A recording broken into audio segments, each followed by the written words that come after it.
Hi everybody. How are you? Almost at midnight on Saturday.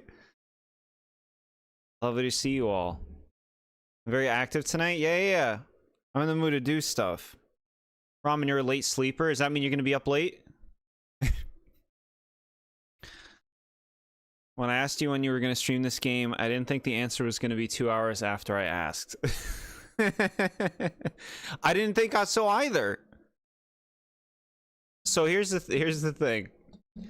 I was actually about to start streaming. You can see right here what I had planned. I was about to jump right into this. And right before I start, lovely and wonderful community member and my friend Bodacious Nad gifts me a copy of Splatoon Raiders. So this game goes in the trash. Bye. Thank you so much, Nad. That's so nice. That's so sweet. I'm so stoked to check this out. So bye. Bye, Paper Mario. Paper Mario, the 1,000 years until I finish you.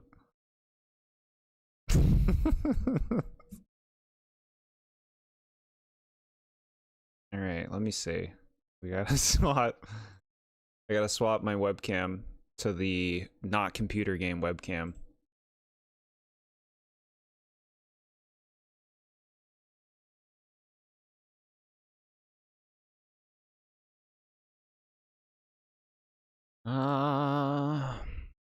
You doing it? Alright, hold on. We gotta get a little zoom in. Oh, the zoom's in. The zoom is in.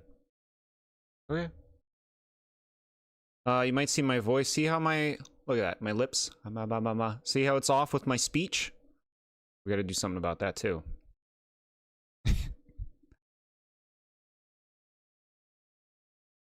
There we are. All better? And then you can gift games on Switch like Steam. I mean, yeah, it's like basically, you know, you can't do it like you can on Steam. You have to like go through hoops of like codes and stuff. It's all about codes. Your friends, so you can finally convince them to play Chrono Trigger. Yeah. What's Chrono Trigger going for these days? I can't imagine it's too much to get that game, right? What, like $5? I'm gonna gift you Doom. If you give me Doom, I'll play it. I'll play it. Gifting me a game, gifting me like, I wanted to play Raiders, but like, it's easy to check out a game when like it's right there. You know what I mean? So like, if there's some bullshit game you want me to play, now that's not to say I'll play through the whole thing. HD 2D, I think it'll happen eventually, right? It'll probably happen within the next 10 years, right? Being able to gift the games on using your Switch would be far too convenient for Nintendo. Instead, you have to use codes, and sometimes they're region locked, so you're just screwed. Yeah. All right, what do we want? This button? This right button? There it is. It just finished downloading a minute ago. Good thing I had a thumbnail ready to go. Yeah, Splatoon Raiders chat. I've been looking forward to checking this out. A new Splatoon game that is a single-player focused experience. I like the single-player campaigns in the Splatoon games. I think they're fun. So I think this is going to be a cool thing to explore, especially because I don't know much about this. They had a dedicated direct. I didn't see anything from it. Only saw the few trailers that they showed in normal Nintendo Directs. I think they had like one small trailer that I kind of skipped through at one point. So yeah, a lot of discovery about to happen. I fully expect you to quit only a few levels in. What if I liked it? What if I was enamored? What if you changed my whole life with Doom? Like, you know what? I'm playing nothing but shooters now. I'm gonna pop in some Destiny 2 and Red Dead Redemption 2 next. Every stream, I become more like James. I get snake bites and say, hey, how's it going? All in good appreciation, of course. Have fun. You'll watch it on Monday? Okay, yeah. Jord enamored by Doom. Top 10 worst episodes dumped. Yeah. Dumped stinks. There are some RPGs that have great blueprints. I have one lip ring. Okay. Forgive me for not remembering the details. It has been some time. There are some RPGs that have great blueprints, but suck to play and would really benefit from a remake like Breath of Fire 2. I know that people like Breath of Fire think the games are really great. Yeah, Breath of Fire would make a lot of sense to do some kind of update too, right? The only thing I've ever seen you enamored by is Pokemon. I'm happy to hear that. Also, we watched Nuja chat on Discord tonight. It was very fun. Ghost, you can like let the criticisms rip. You don't have to like try to, you know, dance around my feelings. Just so you know, if you want to like tear something to pieces, I'll laugh and I'll have a good time with that. Hi Time, how are you? Dumped isn't the final time SpongeBob's done depressing episodes. There's a You Happy Now from season 8, which involves Squidward not having a happy memory. Yeah. I'm not there for the bad vibes. Very good movie, even though you only caught the end. Yeah, James, if you could ever get a chance to check out the full thing, it's a fun time. And then you'd be prepped for when we watch the sequel. But have a lovely night. Thanks for coming by. Back to the Pokemon drawing board. Hell yeah. I want an elephant. I don't care if it's Australia. I need to see a time elephant. I liked the movie. You're making it sound like I secretly hated it. I just want you to know, because I know some people can be like, okay, this person showed me this thing that they like. I'm gonna be nice.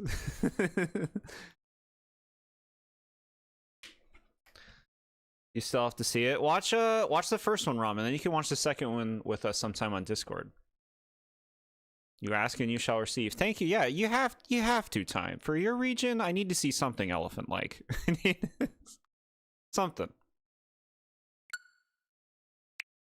Okay. I wanna no.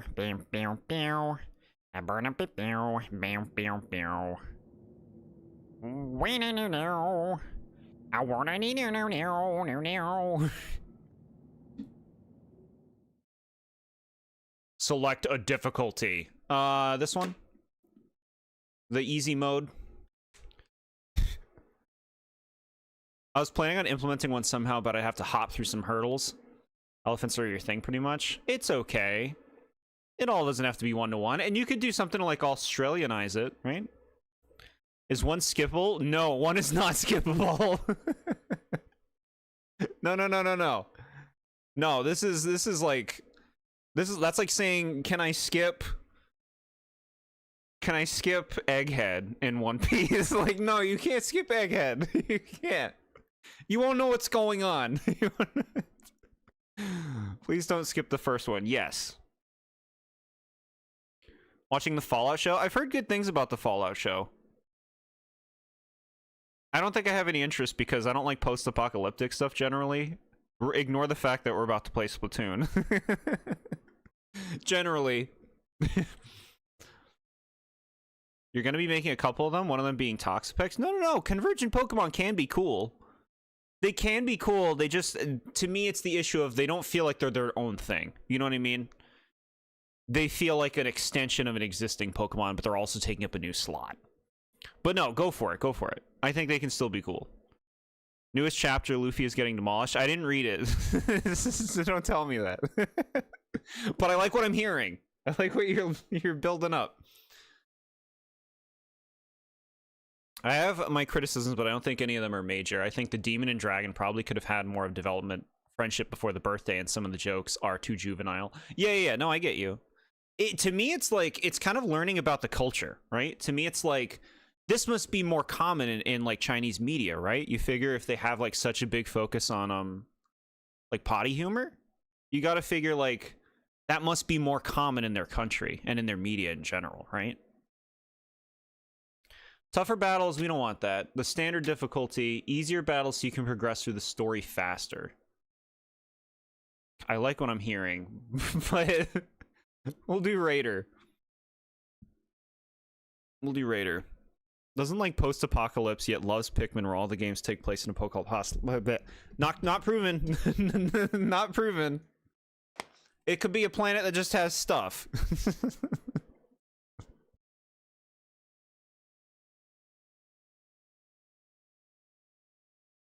We watched the SpongeBob movie tonight on Discord, actually. Cartoon Retro Boy. Second time me seeing it.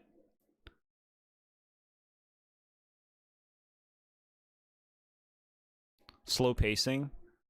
I feel like I might like slow pacing in SpongeBob, but it depends on how the slow pacing is done. Slightly rekindled interest with One Piece after the whole emu thing. Okay, I like that. One Piece could technically be considered post-apocalyptic. I feel like a lot of things could, right? As long as there's an ancient civilization. Avatar's going the same route. Korra ruined everything. Jord's preferred way of playing a game is getting through it as fast as possible. His favorite way to play a game is not playing it at all. Tourist, baby. Someone called me a tourist in a SpongeBob comment. They said, what did they say? They said something like, you can recognize a tourist by how they don't appreciate Patchy. They said something like that. Like, interesting phrasing. A tourist, huh? I liked Patchy when I was growing up. Rewatching, I'm like, I'm not charmed. I like that one bit, though, where he says, that's it. And then he throws his shit all over the floor. That's good. I like that.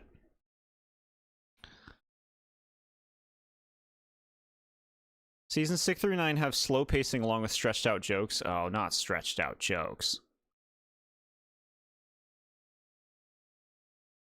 Anything historical fiction post-Roman... I almost read it Ramen Empire.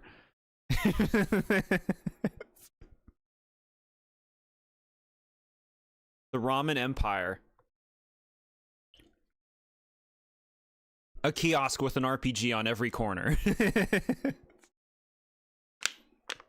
Okay, alright. Raider. Hold up. Start. This setting can be changed later. It only affects enemy strength, not what you can acquire. Okay, cool. Being called a tourist because you don't like something is mean.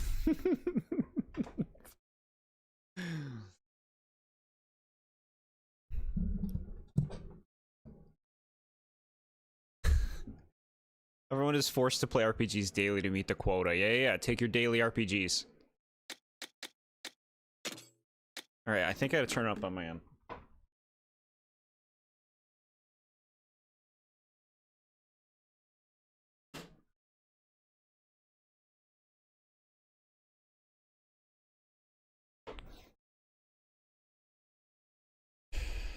Meritocracy. Cool word.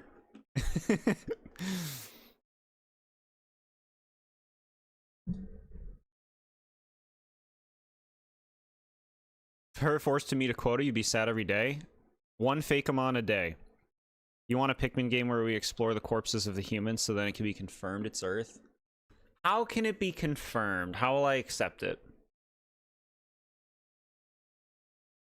They found a paper that said Earth on it. They might even have that already. Crypt of the Necrodancer, cool. Very cool. Perchance. Okay. We got gears, technology in this game. Rustic technology. Okay. Nintendo presents. How fancy. The Spirahaloi Islands. Is that the rumor we're chasing this time? Aye aye, yup, according to that map in the basement. Didn't you read the article, Fry? It said the sunken islands might have resurfaced after a tectonic shift. Tectonic shift? Come on, big man, who cares about technical tonics? Doesn't matter why the islands are back. All that matters is the loot. Aye, eager to get raiding, huh, Shiver? Ooh, there they are. That looks like shit. So those are the Spirahalite Islands. What's this odd glow? It's gotta be treasure. Hey, pilot, head toward the light. Nice, settle down, Fry. What's happening?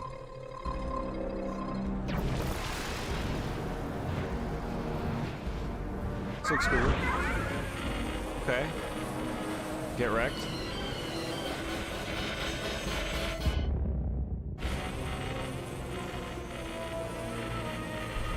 Earth News, everybody's favorite news company because it's so broad.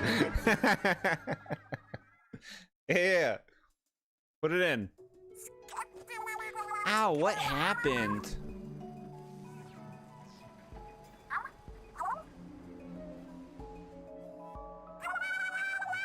Pilot, no! Oh, cool, we're the pilot? The chosen boy of this game?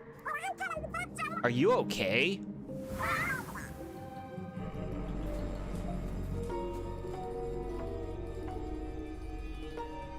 Splatoon 1 had a skull corpse and a sunken scroll lore? Bro got buried with a Wii U?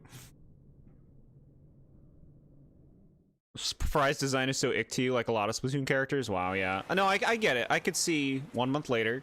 I could see Fry being a divisive look. Yeah. The diaper baby? Who's diaper baby? Hey, mechanic. Aye, where'd our mechanic get to? Ah. What are we, the grunt? Have you been outside all this time? I hope you haven't caught cold. Oh, we're such a little scrub. Cool.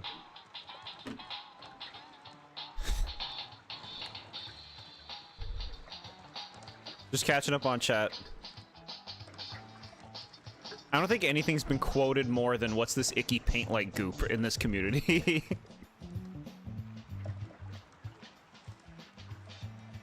A SpongeBob episode got an Emmy nomination?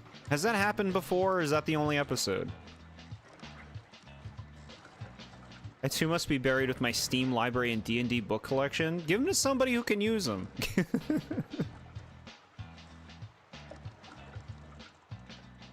PNF 404 looks like Earth, has the same continents as Earth, has a ton of human relics, large amounts of radiation, the bones of bigger animals. Yup, no way it's Earth. Doesn't mean it's post-apocalyptic though, right? They could just be on in a different place. They're having like a, you know, that house you go to in 4 is pretty well kept. They just all left. Fry is diaper baby? Okay. The Nintendo Today app has a series of comics which showed what happened during the 1 month time skip of this game. Really interesting. That's kind of cool. Patrick's Staycation also got nominated? Huh. Are they actually good episodes? Alright. How do you want to look and sound? I can pick how I sound?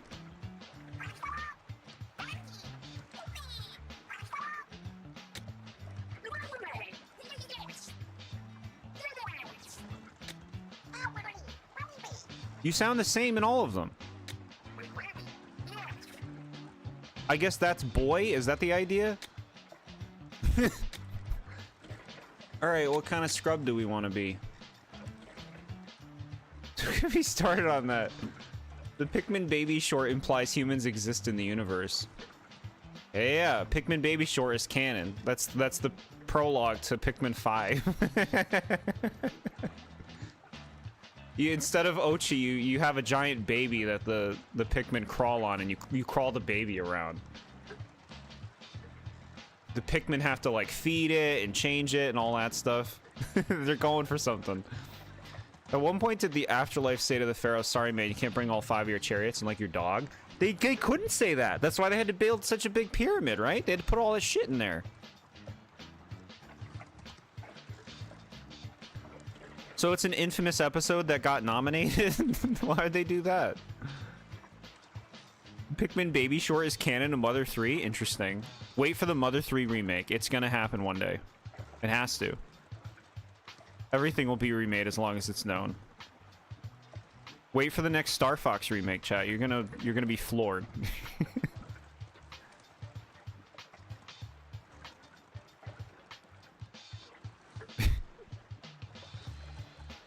What got you at my Pikmin game? Bug Fables is post-apocalyptic. Is it? I always just thought they were in a yard. Pikmin babies is the new Pikmin type. They're all babies and they have to grow up in real time.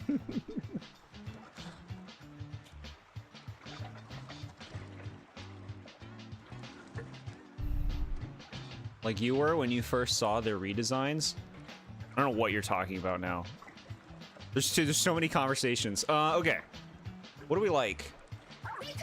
Do I want to be an Inkling or the cooler, the Octolings? I only say that because I tend to like the Octoling hairstyles more than the Inkling ones. I wish they had better hairstyles. Now, I'm assuming we'll get more hair options later. We have to start as a scrub. Everyone's gonna pick Octoling. Should I be different for the sake of being different? No, I should pick what I like. Which has more Jord vibes. I'm going Inkling. I'm doing it. When I said I was floored with the Star Fox reveal. Oh, yeah.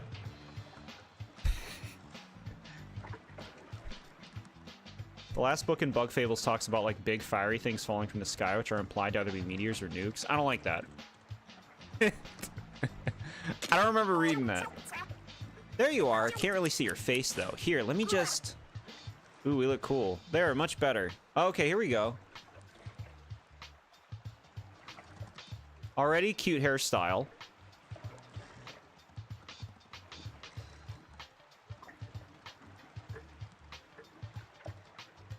Huh. Cute.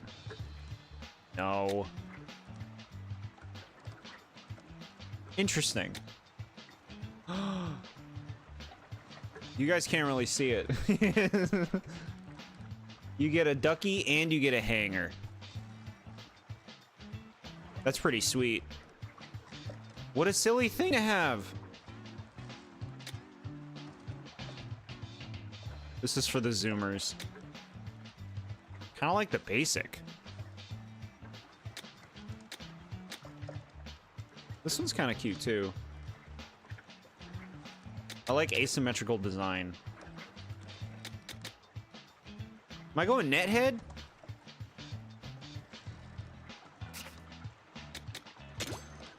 Okay, we can look at these two. Nice. Oh, this actually looks cool. The chains? I'm happy these are like new hairstyles. Hi, SMA. You're a bit tired. Need to go to bed soon after some hardcore Mario Kart World. Sure, understood. Understood. Impromptu late stream.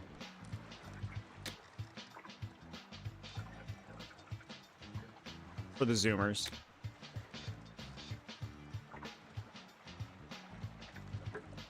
There's a lot going on with this one. Okay. Oh, this is cute. Yeah. That's super cute. Chun-Li. I like how creative and unique these hairstyles are.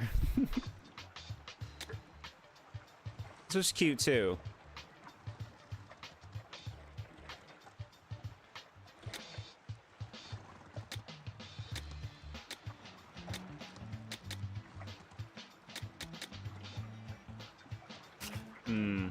It would have been cool if you got to play as an actual character in this game. Since it's a spin-off, I feel like it would have been a good time to do that. Yes.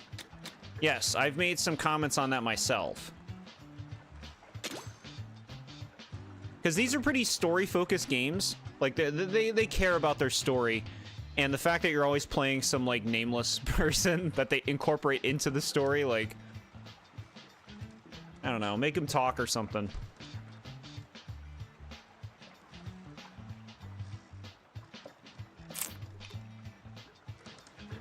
Alright, I'm gonna use this, I guess. Browse?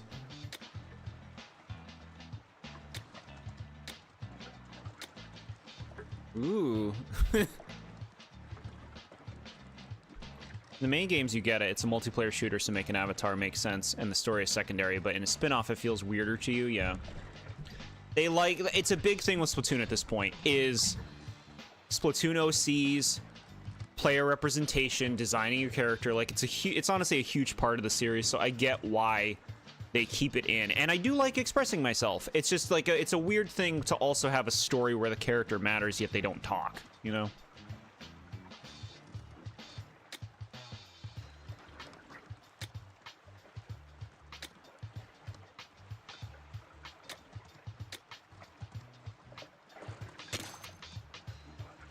Now dial in your complexion. I guess we'll just go with the regular one.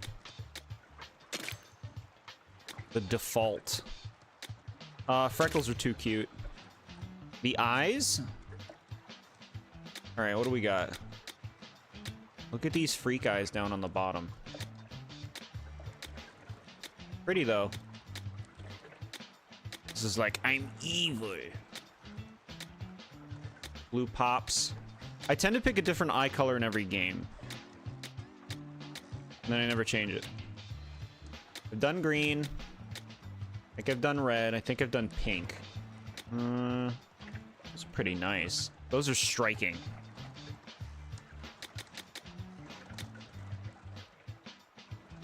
Yowlin' orange.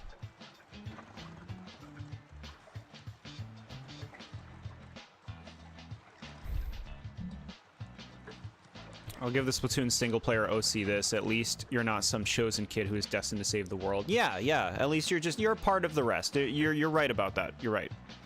I do appreciate that. I said chosen boy before, but I just find it funny to call them all that. To call every character in every game that.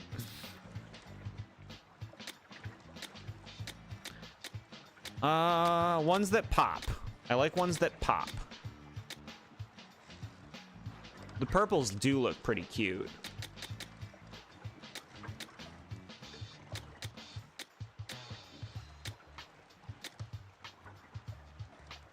Red looks good. I think we're doing purple. Or do I want red? Red's my favorite color for those who don't know.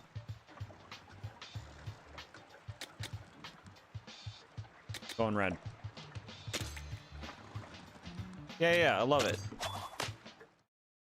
Very cute, very charming.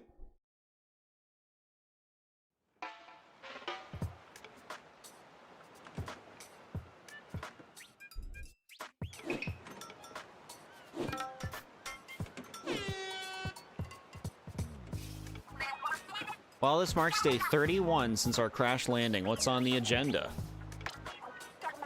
We already made a lounge and an open space for exercise. What else do we need? Oh, duh, we don't have an arcade yet. I got next. Wait, no.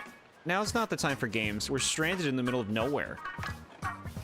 Are we now?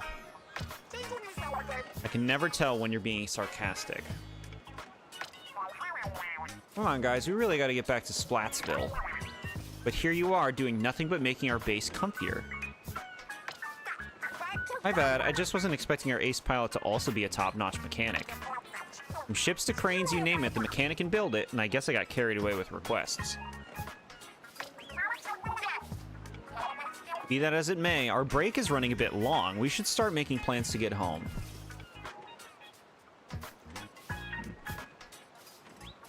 Has been betrayed with this orange. Red Meowlin shiny? A red Meowlin would look nice. I feel like it wouldn't be different enough from orange, though, right? Your new chickens have been getting along well. That's so sweet. I like to hear that. Yeah, that's great.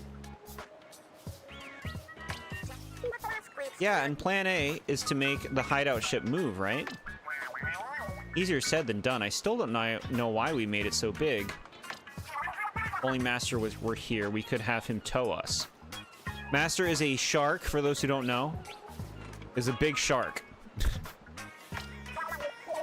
So, mechanic, I'm sure building a doodad to move the hideout ship would be a snap for you, right? A request like that is probably going to need a bunch more materials. Materials, you say? I wouldn't know where to begin. Sounds like another job for our good old mechanic. Yeah, it could be. Sorry to dump it all on you, mechanic, but could you scrounge some materials for us? If you're leaving the hideout ship, make sure to take a walkie-talkie. We want to be sure we can keep talking to you non-stop for the whole game.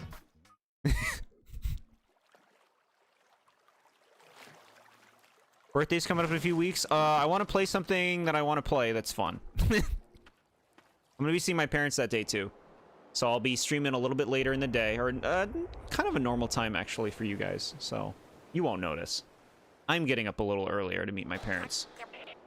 Hello, hello, you hearing me? We're going to...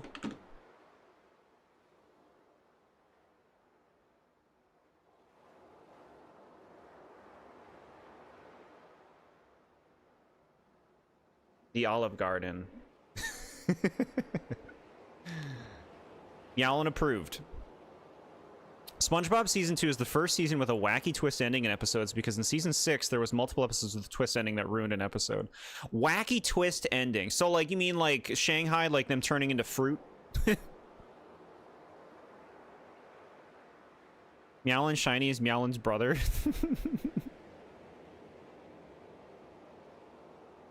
Stranded on an Island sounds like a movie you watched yesterday. What movie? The Odyssey was pretty good. Yeah, I've been hearing The Odyssey is good. I plan on watching that at some point. Not having a name and them calling you mechanic feels really degrading.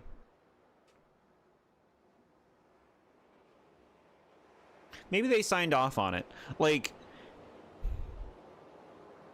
maybe he wanted to be that person to them. I don't know. I could see being like, hey, you can call me what? Olive Garden, yum yum, hell yeah.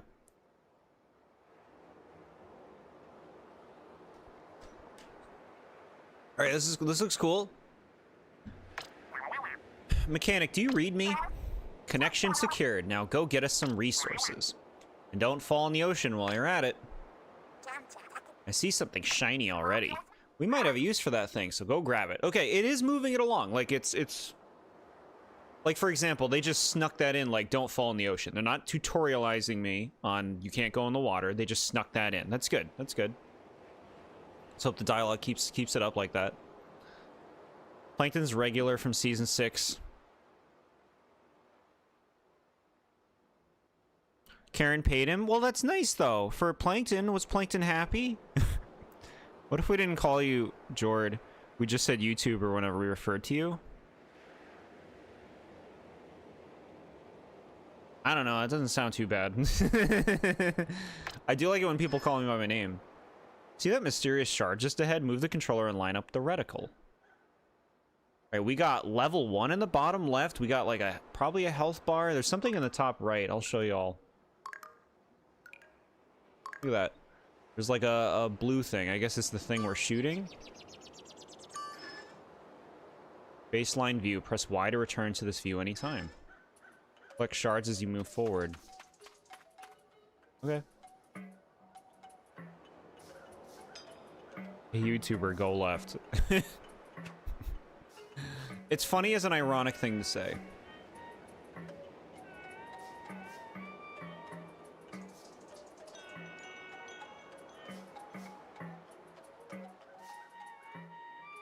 Got back into Mario Kart World. Hey, I'm glad you're having fun. Like when people call me by my name. Are you laughing at me saying that? Chat, look, we got it. We got this. We got the ink. Mysterious shard. Okay. Oh, I don't like. I've heard about that no SpongeBob day. That's just me. I don't like that. I don't like that.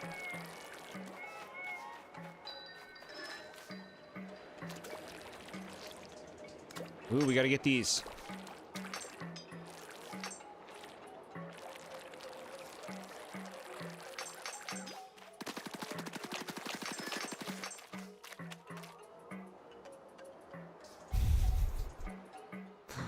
This is good. This is the Splatoon play style that we all enjoy. All of us. Literally all of us.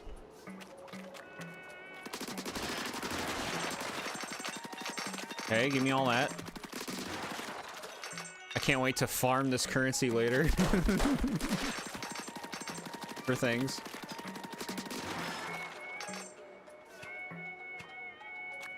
Bye, SMA. Have a nice night.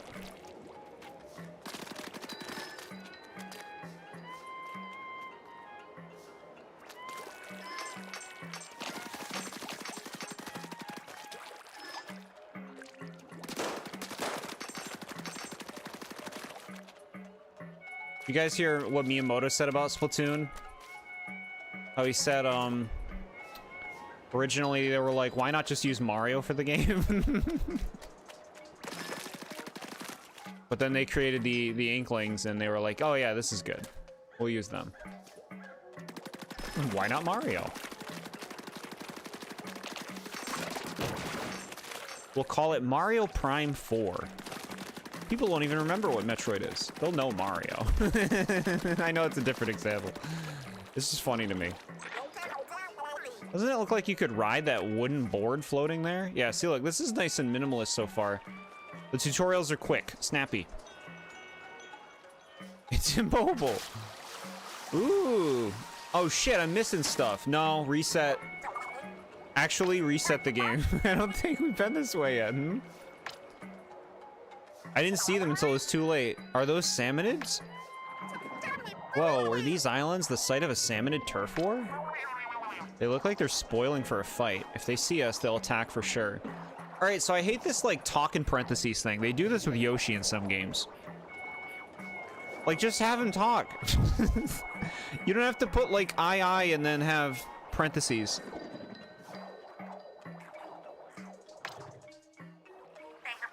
Shouldn't be too big a deal. You can always ink them with ZR to drive them back.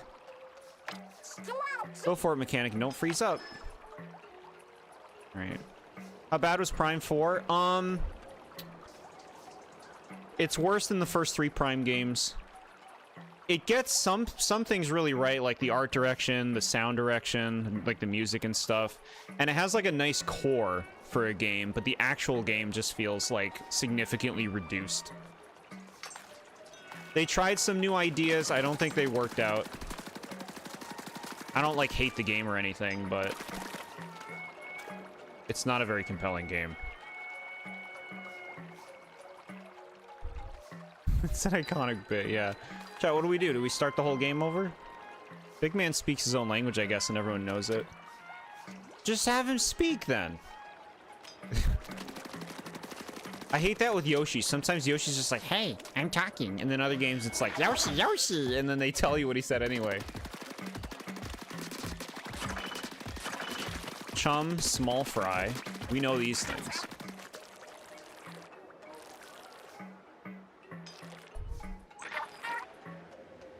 See our ticket forward. Chat, look at the honey mustard. You got your toothpaste and my honey mustard. Chat, you like honey mustard? I bet Ghost doesn't.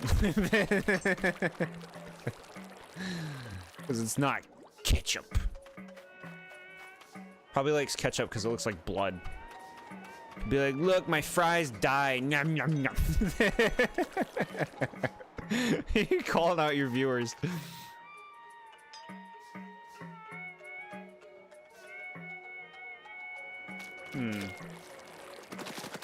Pick me up here.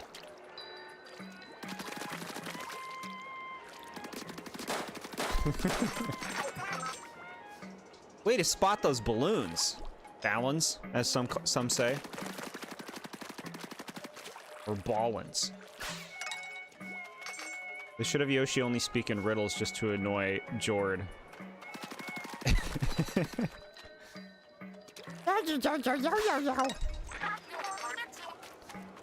You can get shards by passing through squid rings. Just because. It's all good fun. I let you be a part of the experience. Alright, time for the Crash Bandicoot part. You don't know, Crash Bandicoot 2 has these parts where you go on these horribly controlling, like, water skateboards. This is much better than that.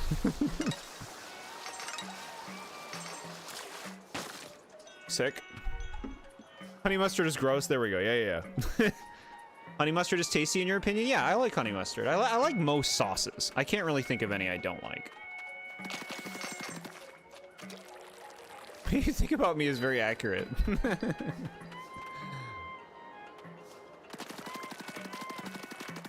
Honey mustard is yummy. It's spicy and sweet. Yeah.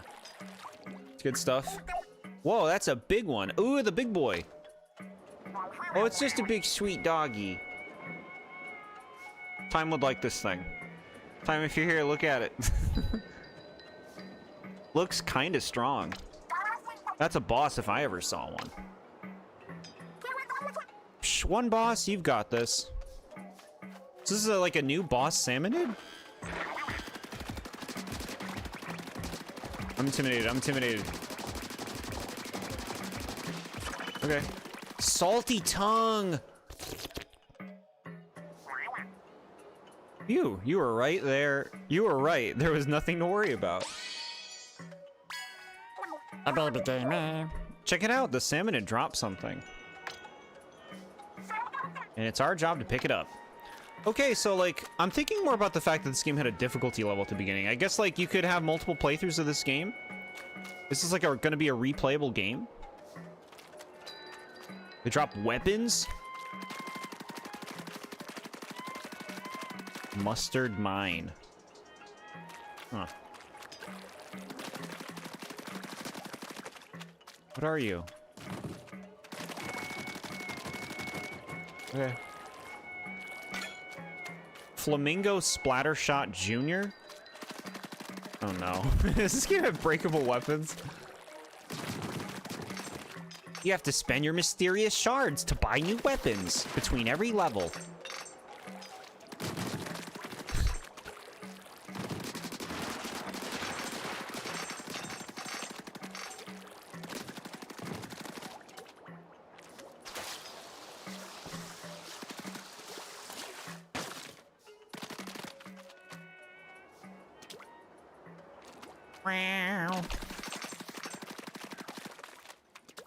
The difficulty is just if you want the salmon, it's two-shot you just because.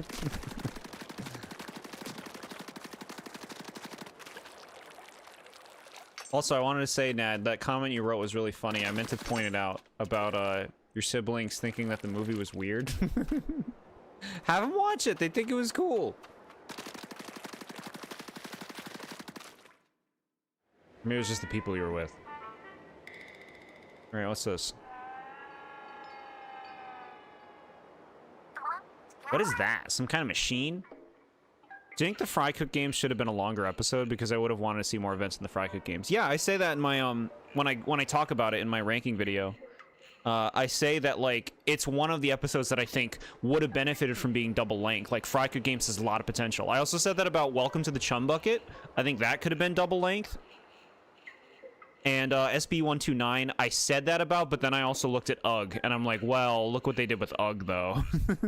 I still think they would benefit. I still think, like, if they make it count, though, they have to, like, make it count. You know what I mean? Because the double episodes they have, I think, are mostly crap. Ooh, maybe we could scrap it for parts for the hideout ship. Yeah, it's a gold mine of metal. A metal mine. Mind bringing it back for us, mechanic? There's no possible way the mechanic could carry it alone. I suppose we'll have to help. Just wait there. We'll be along soon. Okay. I guess they brought it back. We made it back. Way to pull together, team. So heavy.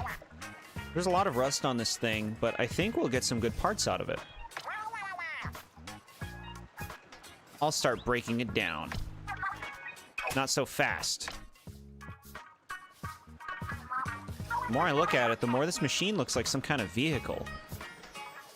It's everything I see my siblings judge it's funny, but they can watch slop cartoon shows and I'm the odd one out. Yeah, it's weird. The Fry Cook game should have been a 16-minute episode with patchy segments, to be honest, sure. This is going to be like Pikmin 4, where you do literally all the work and then no one else does anything and they stand at base the whole time and they non-stop talk to you. Where's Colin? Hey, I'm green now. Shiv, are you in the mood for a joyride? I don't know, it's super old looking. I really don't think you'd get anywhere. Well, who's to say? Maybe the mechanic could fix it. I think this might be too far gone even for the mechanic. We won't know until we try, so enough guff. Let's fix it. You're the boss, boss.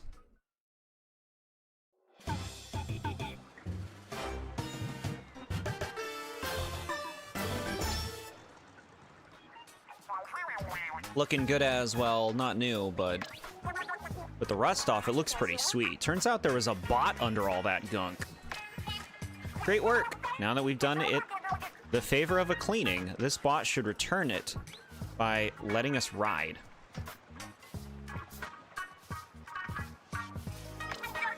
Who wants to take it for a test drive? The paint tastes like different flavors. Now you're green apple. Ooh, I like that. I hated that shit in Pikmin 4. I forgot his name, but the rival who is super cool and is a top tier member pissed you off. Yes.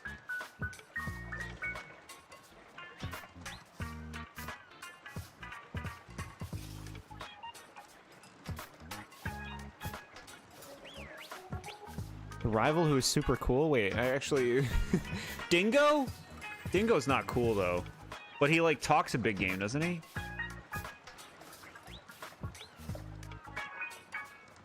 Dingo, I think his name was. Okay, alright.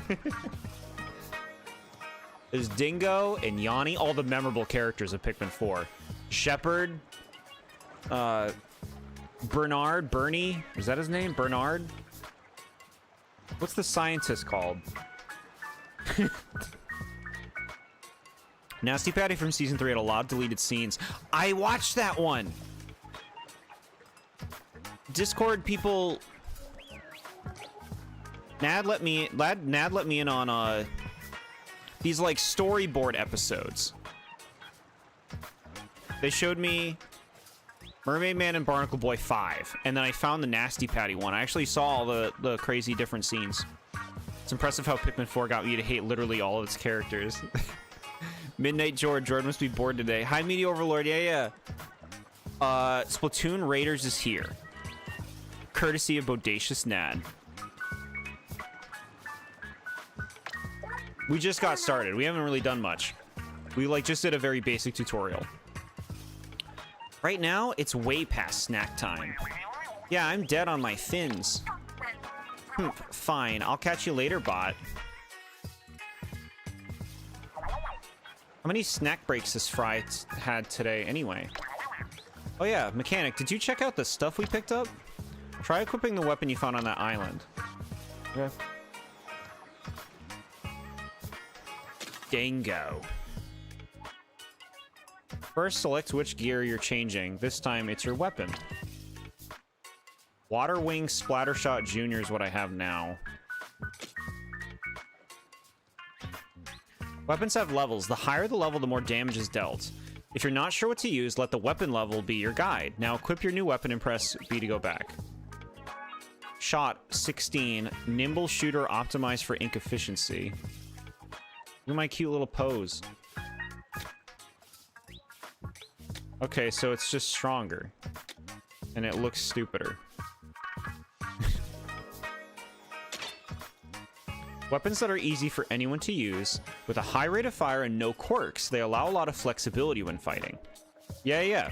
Shooters, broken. The best stuff in all of the Splatoon games.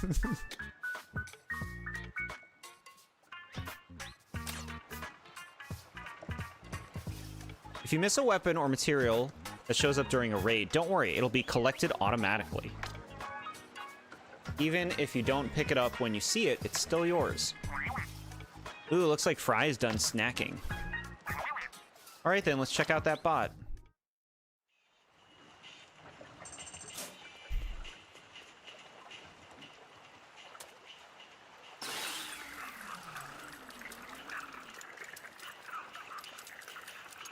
Now we know. It creates this horror screen. Danger. Okay. What are you doing?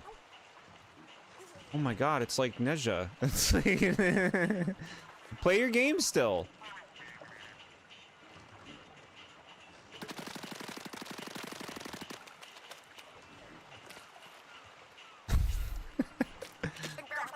You and me gotta have a real throwdown one of these days. Book it. Fog over there hasn't cleared up at all. You know what's the best part of survival life is? Eating stuff we could never eat back home. They couldn't say the paint had different flavors because then some kids would think that was real and they would eat paint. Some would say that's bad, but I say it's natural selection. Oh my. Now, it is ink and not paint. let's be real. Oh, am I about to miss snack time? Talk my ear off, why don't you? Well, I won't be out yapped. Sorry. Didn't mean to make it a one-sided conversation. Oh, am I about to miss snack time? Keep talking. Alright, I think she's talked out. Got a little practice zone.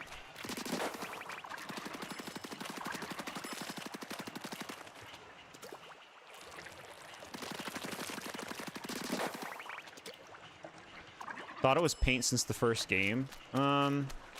It's ink, because there's squids and you know all the weapons like Ink Zuka and Ink Strike and everything.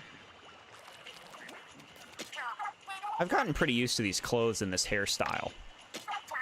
If you're ever wondering who's in charge here, it's me. I'm a natural-born leader, after all. I was anxious at first, but we've settled into a very comfortable routine thanks to you. I've been doing too much of the talking. Sorry about that. Why won't they say anything? Keep it together, Shiver. See, we canonically don't even speak. I can't calm my nerves. Maybe I should soothe myself by counting my money.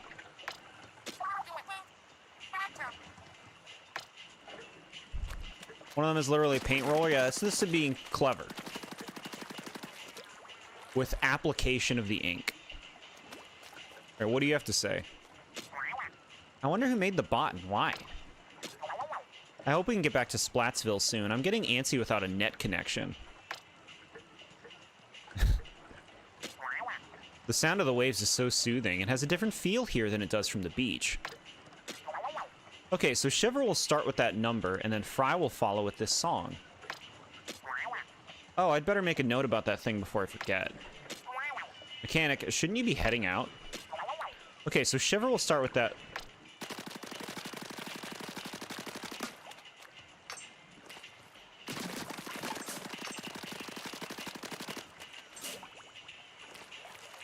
I'm like a cat. I coat them in my slime so that I claim my territory.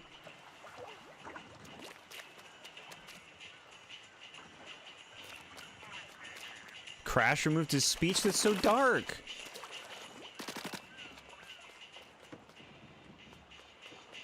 They explain in a scroll that all the ink vanishes instantly, which is why the society allows paintball in places like malls and apartment buildings. Yes, which is cool. Because, like, I've thought, like, it would be pretty cool to, like, you know, play Splatoon in real life, but it'd be messy, you know? It'd be really messy. I've never played paintball. I hear that that can, like, hurt, right? Do cats coat things in their slime to claim their territory? Is that classic cat behavior? I don't think they call it slime with real cats. It's, like, called pheromones or something, right?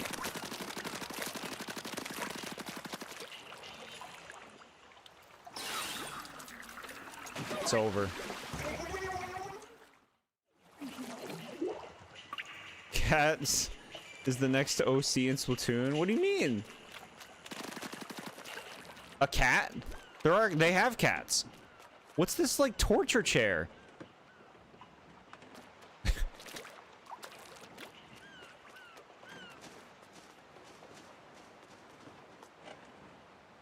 Bored.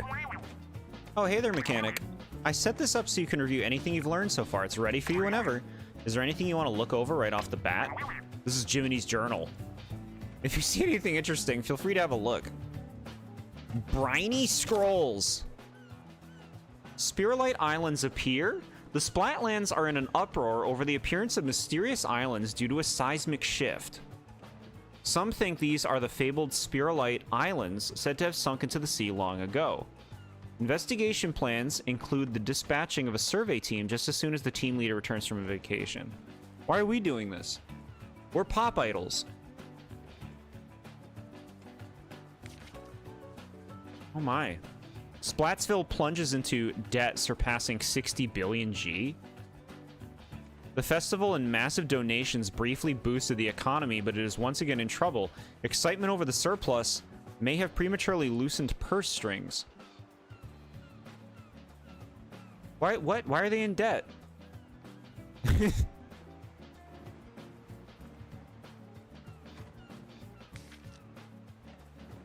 Okay.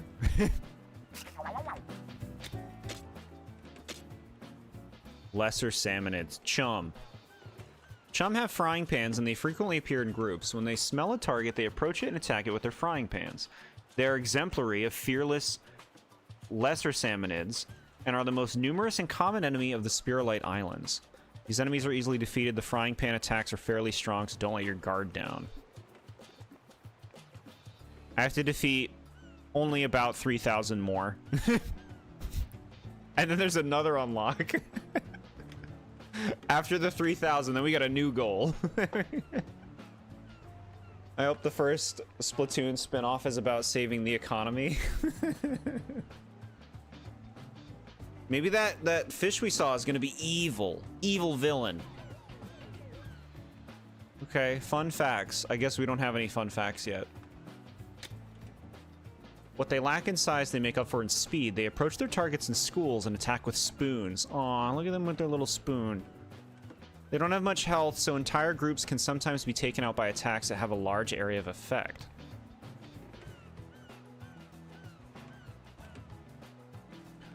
Cool. Salty tongue. A large salmonid that sticks out its tongue as it moves. It flaps its fins wildly as it approaches its target and then stretches out its neck and bites. It has a lot of health, so dodge its bites and press the attack. Its bite attack does a lot of damage, so watch out for it. It bites immediately after extending its neck. So pay attention to its movements and dodge left or right. Bro, 200 more for the first fun fact. Evil businessman villain. It'll be like from Planet Robobot. Let's look at him again. Look at that guy. A nice design.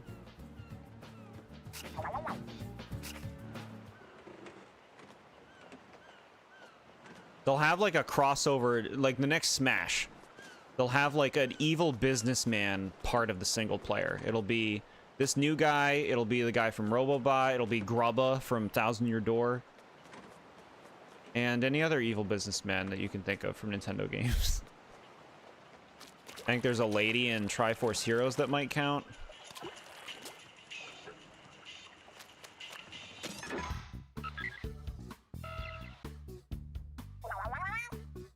Ah, something's popped up on the bot's window, but I barely poked it.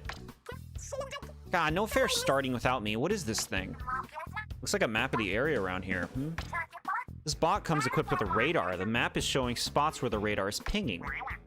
So does that mean there's stuff to find on these islands? I knew it. My treasure hunting heart is thumping. We gotta go check it out right now. Choose a destination on the treasure map and then start hunting for loot. Pantry Beach. That's what we did first. Salmon at level 1. Cool. Lelo Island.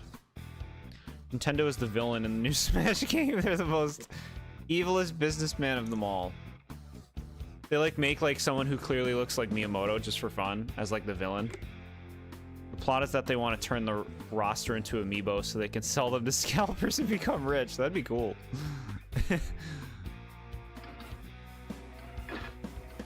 All right, so Erp Island, Peel Coast. All right. Shall we make the bot's maiden voyage a treasure hunt? Those radar pings were a long way off. How are we gonna get the bot there? Well, it'll take a while, but we could plop it on a raft and paddle it over. No, wait, I got a way better idea. Squeeze yourself in there real quick, big man. If you think I'll fit. Okay, your turn, mechanic. You'll have to hang on to the bot. And hold on real tight. Wouldn't want you two to get separated. I'll need your help for the last part of the plan, Shiver. You say so, but what is this plan of yours?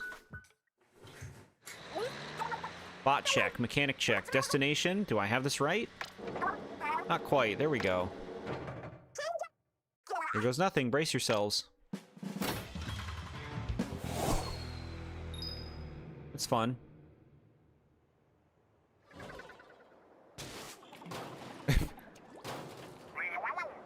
Crazy. Ow, what a rough landing. Did you get any scrapes, mechanic? How about that precision yeeting? Precision yeeting. You landed smack on target. Honestly, Fry, didn't you have something else you wanted to say to these two? Oh yeah, sorry for tossing you without warning. Very good. It's okay, the mechanic and I are both fine. I think the bot's also, huh? What's the matter? What's this button? It wasn't lit up before. Let's try it. Follow the radar. It's like Pikmin 2. Hopefully the radar is really loud. It was so quiet in Pikmin 2. What did you just do? Wow, it marked spots where we get a hit on the radar. I see a couple of minor pings over that way. Interesting. Which means the big one there must be the main catch. I smell loot. That's probably not all this bot can do. Let's try things out as we go. If you see something you need me for, call me over here with X, and I'll come running. And we defeat them by ruining the packaging so it loses all of its resale value. So then you just, like, ship them through, like, GameStop or something. And they'll take it from there with ruining the packaging. I hope all the music is muted and the radar is as loud as a tornado siren. we wouldn't wouldn't want the little babies to be confused. It's funny because, like, I put some Pikmin 2 themes from the caves on my MP3 player, so, like, I hear them very loud and clear, and, like, they're pretty nice tracks, but you barely notice them when you're actually playing the game, because all you hear is bring, bring, bring. All right, it's go time. Big man on the move. Someone's in high spirits. You in there? You my buddy?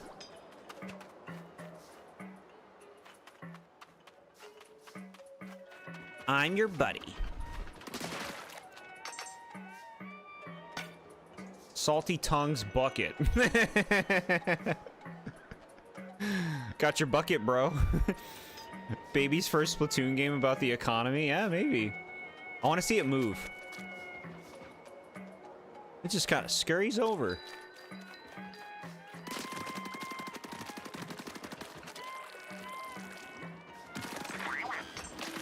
Salmon alert. Which button shoots ink? Maybe this one? Oh, we got big boys. Cohawks.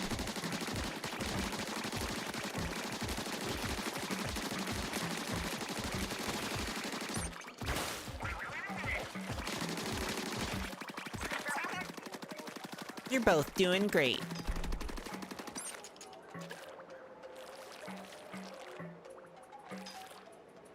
Sleep I must. Ramen, thanks for hanging out.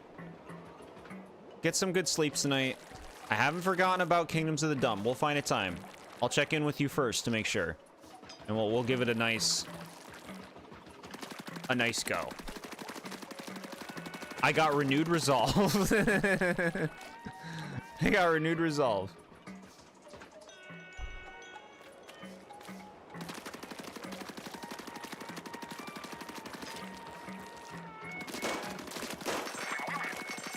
Let me help you up. Come over here, jump, and then quickly press something. Bot hop. Just yell X over here and I'll hurry to your side. Cool. Ooh. Futuristic. Can you come up here? Cool. Yeah, he jumps. Chat, look at that giant watermelon. That thing, like, would cost, like, 2,000 money or something. Imagine having to grind 2,000 money for a watermelon. Just eat the pretzels.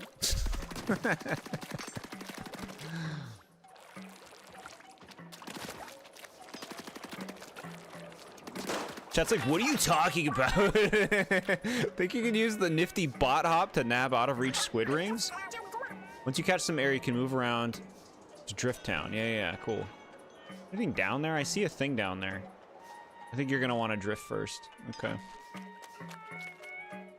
Do you see what I mean with the spacious level design? Yeah.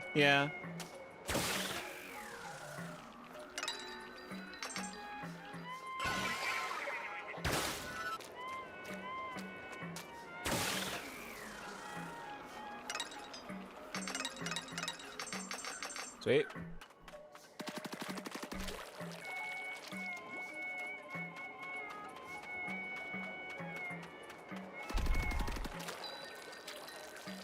This is some music, huh?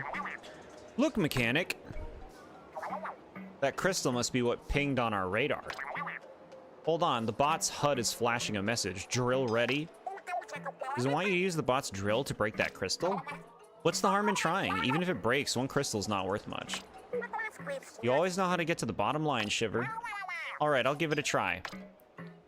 They should have a Splatoon game with Flood. It should be like a versus game. Mario's the villain. He's fucking cleaning all their shit.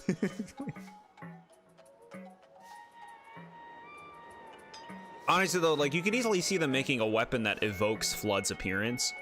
Like, you know, they have some weapons that look like the Super Scope and the Light Gun.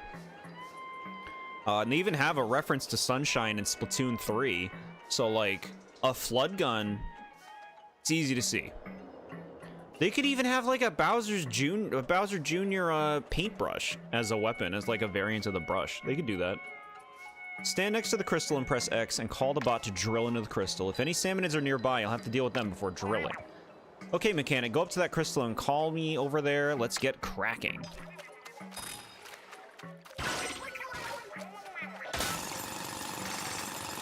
Good. On to the next hall. Look at that whisk. Who's cooking? I like this. I like doing this. That's fun. Okay, I see big boys. That crystal's just like the one from before, but unlike before, salmonids are guarding it. Big man, you know what you gotta do. It'll take them all out at once. Okay, he's gonna do something special. Huh? Oh, you mean my showstopper. As you get power eggs from salmonids, your bot buddy builds the showstopper gauge. Once the showstopper gauge is full, press the button to unleash the showstopper. I haven't needed to bust this out in forever. This is gonna be great. Manta Dance, big man's showstopper. Deals damage by ramming into enemies. Here we go, mechanic.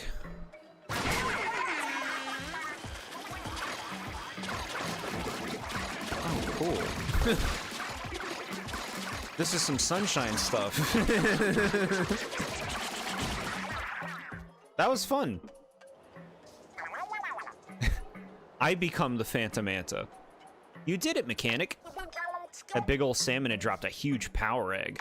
I've never seen one this big before. It's so big that it's like a mega power egg. Ooh, I like the name for it. Easy to remember. Worth 100 power eggs, they fill up the showstopper gauge quickly. It's time we took care of that crystal. You know the drill. Get it? Because I'm gonna use a drill.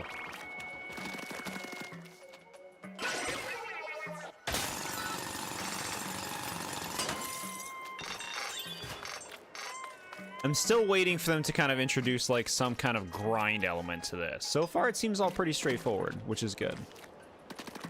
Do they crack open the eggs to eat them? No, you like put them on a cracker, I want to say. I've never tried caviar or anything like that. I'm sure it sounds terrible to you. This shit sounds awful. Maybe it's good.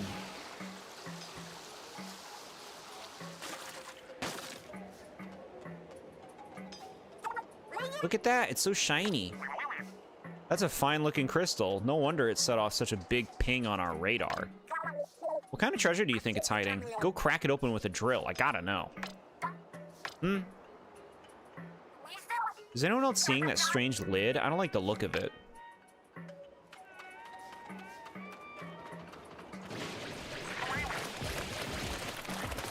Oh.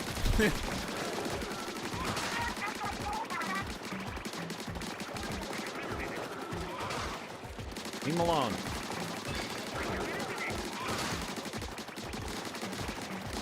Never had it, but I can't imagine I would like it. I mean, you don't know what it tastes like? Oh, shit.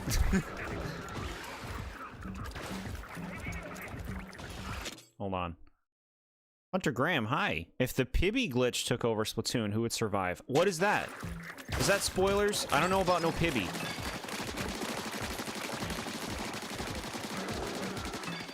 I hate deep cut. Please shut up. Let me play the game. To be fair, they all never stop talking.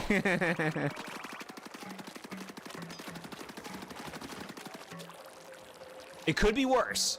It could be like scenes you have to click through. At least it doesn't get in the way of me playing, you know? I mean, okay, there are some that you do have to click through to get tutorialized.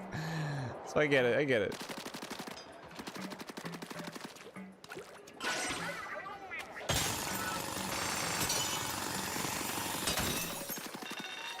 treasure? Zelda.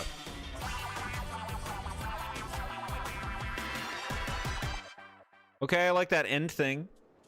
Nice tune, and we had like a pose. Look at that, a real actual treasure chest.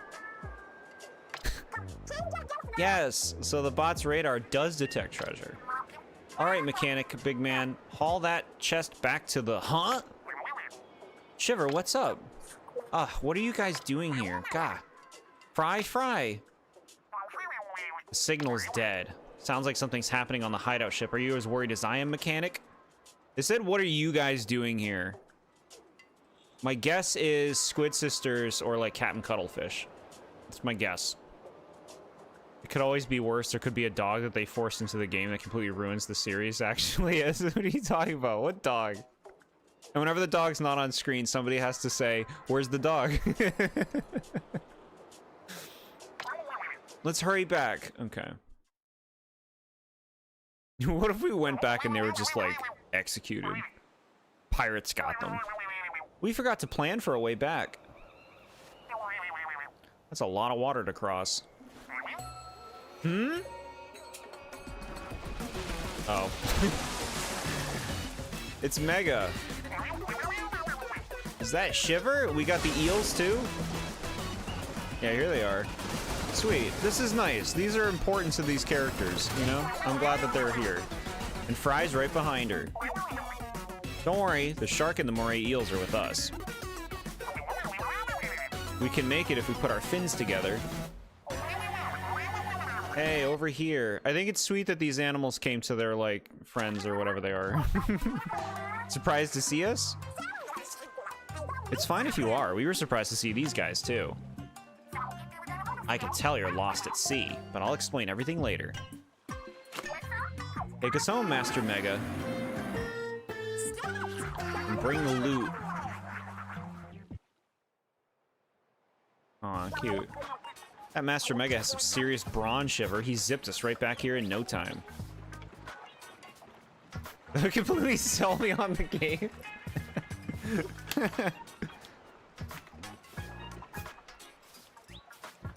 I don't like how ginormous the yellow one's forehead is. It doesn't look as big in this game as it did in the previous game, but still big head, yeah. I know she gets a lot of flack for that forehead. I love when you guys fantasize a better story and it's just what if they're dying scenarios. Okay, how about this? What if when we opened that chest it was tickets to the SpongeBob movie?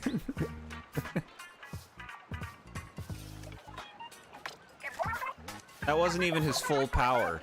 Remember that he was also towing a heavy bot and the treasure chest. That reminds me, sorry for hanging up on you back there. I was so surprised that I fumbled the receiver.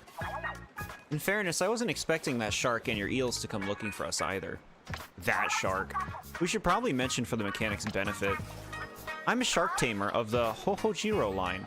Our family can control sharks. And I'm an Onaga eel tamer, going way back. I lead that crew of yellow eels you saw. I don't tame anything, but I can dance a little. A little? Yo, that guy's the head of the Manta Clan dance school. I'm sure you've seen our faces before, but not many know the real us. Right, we're TV and radio stars, the freshest three you'll ever see.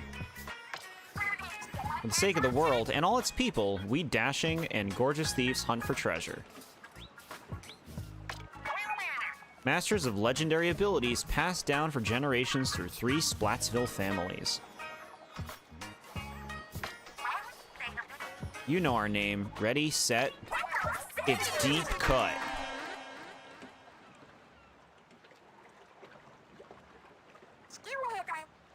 What's with the blank stare? It has something to do with having a big forehead as like wisdom? Maybe, yeah. I just want something that would genuinely surprise me. Make one of them a cannibal. That'll do it. Cannibal is a little over the line. That's a little dark. Mechanic. Do you not know our name? Wahaha. As if, big man. Good one, though. You thought this was an actual character with a history? They're a blank slate for the gamer. Have you really not heard of us? Wait a sec, who did you think we were? There's some trio of treasure-crazed weirdos who flew to an unknown island and got themselves stranded. It does describe us pretty well. Or, I mean, that sums us up, so it's a pleasure being stranded with you, mechanic. But I am supposed to be famous. Sniffle.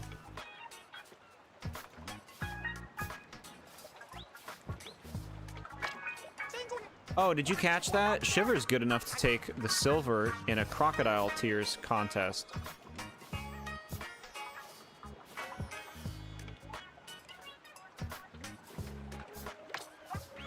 Ah, I nearly forgot about the treasure chest we found. Why haven't we opened it yet? Good question. Let's go have a peek right now. All right, everyone, gather around to feast your eyes on the loot. Cool. They just saved my game, which means like this is like a you can't. This must be like randomized or some shit. I didn't hit open. They didn't let me wait. Yay. Treasure? Is this treasure? They look like ink tanks, but much more complicated. Nice of them to come with an instruction manual. Huh, listen to this.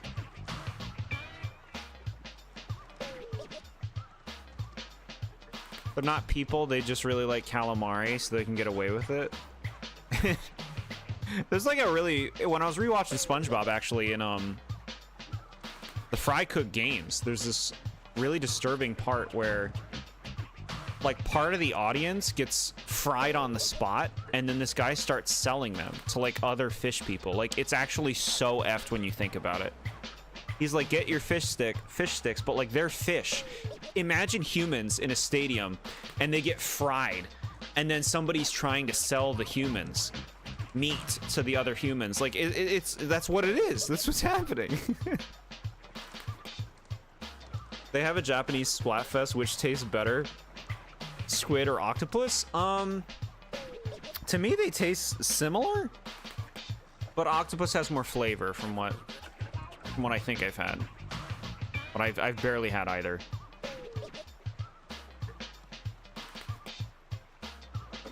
These tanks are designed to power special tools called gadgets. Each gadget is unique. Use whichever ones feel like the best fit for your style. The gadgets you could equip depend on your tank. Take a look at the gadgets first before deciding on a starter tank. There's pages and pages on how it works, but I don't get any of it. Maybe the mechanic can make sense of it all. Well, duh, our mechanic can do anything. Here, pick one and give it a try. Alright, select a tank to start with. Power tank. Splatch it? Oh, cool. They do like a dash and then an attack. Gadgets that can overpower enemies. Fight swarms of salmonids head on. Pretty cool. Midnight Jord rants. Imagine if humans were fried. Like, that's what happens in the show. It's so disturbing. Fish sticks are good. And I like most food. It would be so funny if at the end of the game it was revealed that the mechanic could talk. He just didn't because he hated them. Why does that part have to be a part of it? I didn't talk to you because I hate you. At the end of the game, you can leave the islands finally, and the mechanic leaves them behind, and it's like a cliffhanger for the next Splatoon game. He leaves them behind, and they're like, what? How could you do that? I can't believe it. Oh my god, betrayed. And then the mechanic becomes a villain. No, this is the same shit that we always come up with. This is the same shit. Fish sticks is one of the two seafoods you like. Yeah, they're good. They're good. Paired well with ketchup. All right, what else we got? The speed tank. Blast boot. All right, so they're like doing a jump and then they fall and explode. Cool. Help you move quickly. Tactical tank. Shot pot. Oh, look at that funny thing you put out there. That's nice. Tactical capabilities. Oh, this is tough. These all look cool. We're gonna keep coming up with it until it happens. We have to will it into the world. I think it just speaks to that we just want something to surprise us, right? We just want something unexpected to happen. We joke because we know that shit, like, we have a general, you know, idea that that kind of stuff would probably not happen.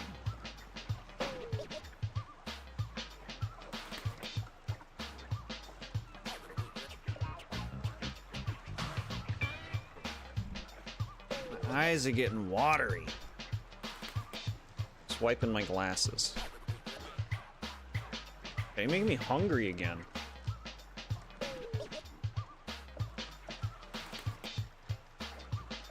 Okay, I should take my nighttime stuff.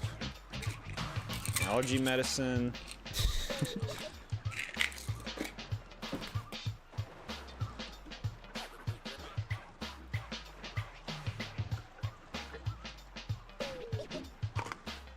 How much of this do I have? I'll take one. And magnesium.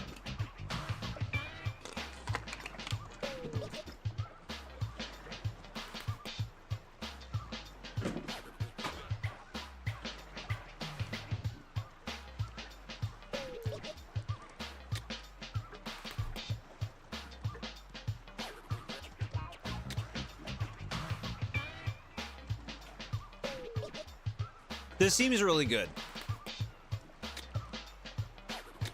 Tactical just inherently seems like the most interesting of the three.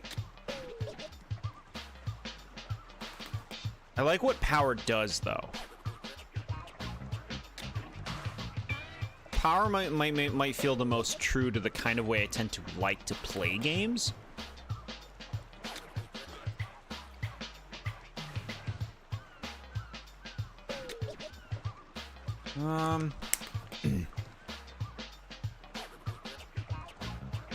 I'm gonna go splash it. I'm gonna go power tank for now.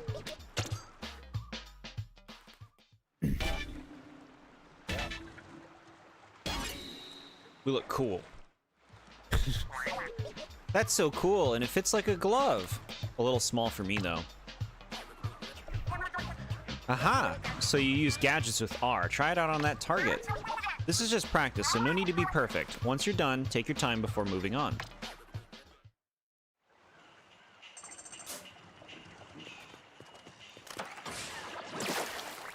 Oh, and then there's a cooldown.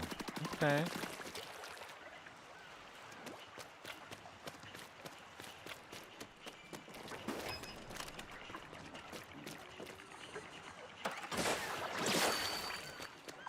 It's slower than it looks in the example.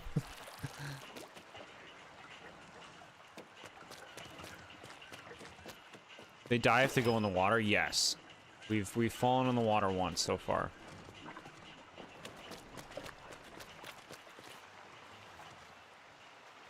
There's sharks out there having fun. And the eels are too. Cute.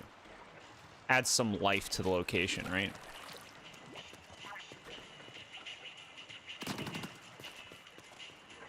I guess we just leave now. Whoa, there's a new ping. I think it's on to something here. Hang on, who's riding bot gun next? I mean, I'm willing to go myself if we all think it's necessary. Just say you really want to ride in it already. I want to turn too, but I'm fine with you taking it this time. That way I get to swing the crane some more. Changing your bot buddy also changes the showstopper you can use during raids. You can change your bot buddy from the gear. Why did they decide to build their base on a boat in the ocean? Safer, right? From creatures?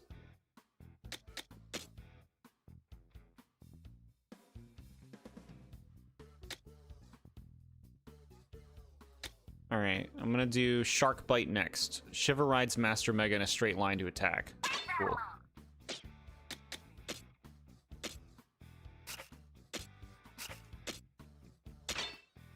What? L or R? Okay. So I can change my tank until power up. Tank surge ability, tank vortex ability, cool. Tank torrent. Okay. My style. Check out my style. Blanche.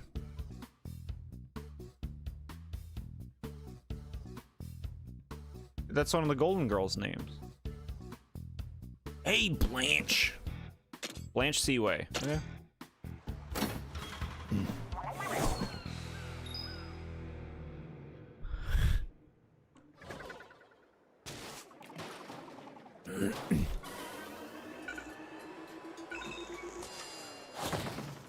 Follow the radar.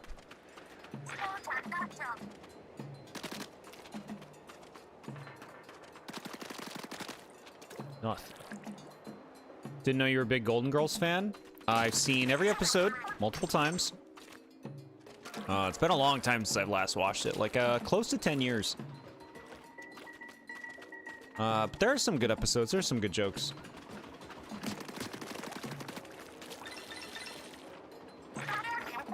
Notice some sort of plant. See what happens when you jump near it.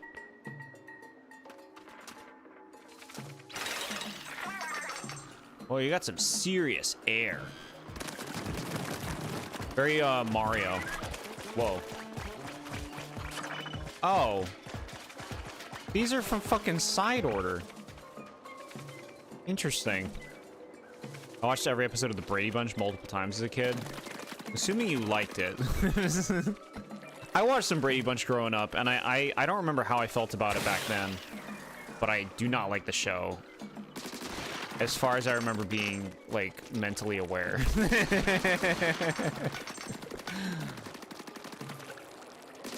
Remember there's an episode where, like, the only episode I remember is one of the kids, Shrimp Roller, we got a roller. One of the kids, like, one of the girls thinks that she's allergic to her dad, but she's actually allergic to, like, a dog that's, like, always in the room when the dad's in the room. I remember that. Because I would always think about that and be like, wow, you can be allergic to people? That sucks. Sounds like it would suck.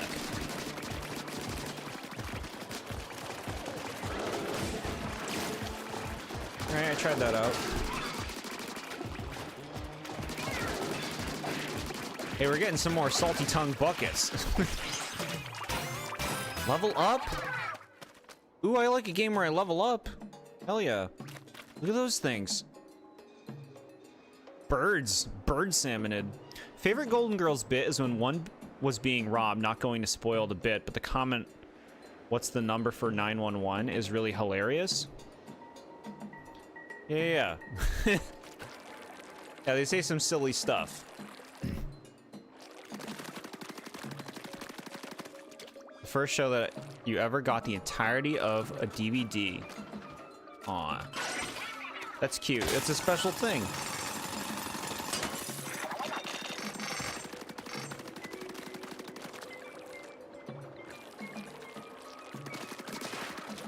Come here, bird.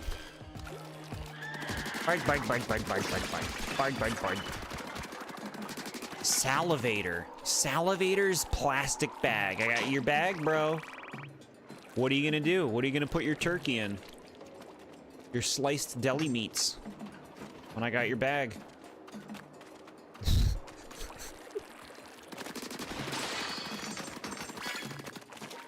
Cleaner charger? A charger?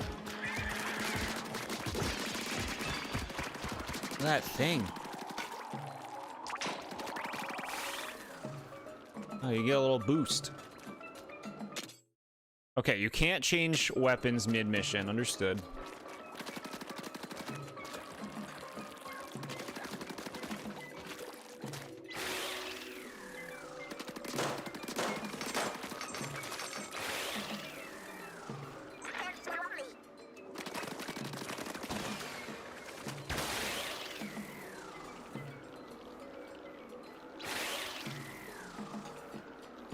I'm picturing Nad playing this and being like, this is bullshit.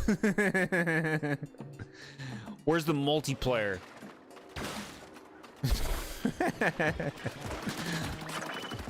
Tong chum?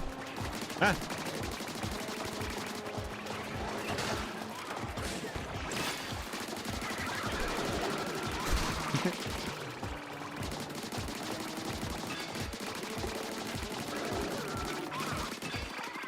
Okay, we saw it use its attack.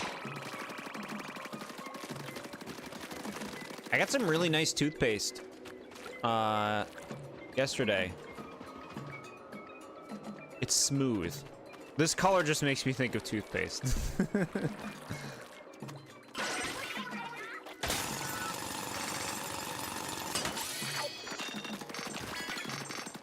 Pulley brush. We got a brush. Gadgets are useful, but if you don't pick your moment, you're in trouble. My moment.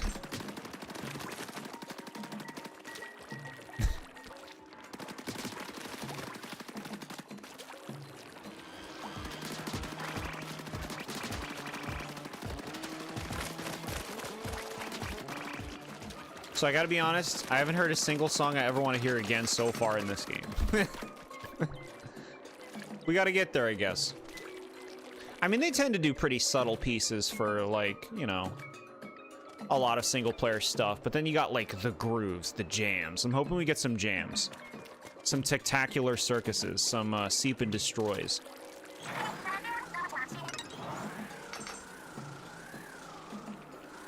This is cool. Float to victory.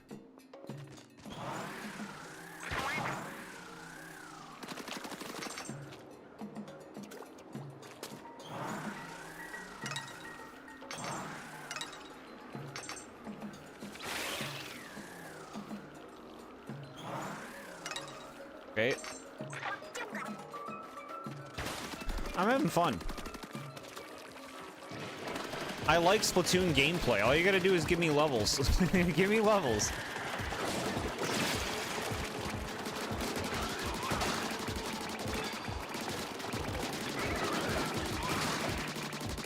Okay, give me more eggs. Give me more eggs. This is a good opportunity for the Mondo Mega. Give me the eggs.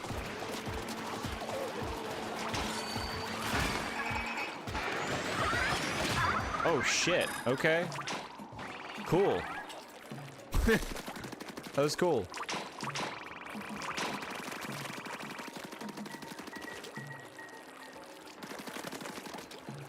Splatoon, splash, Splatoon. Splatoon, splash, Splatoon. Winnie, winnie, winnie, winnie, winnie, winnie.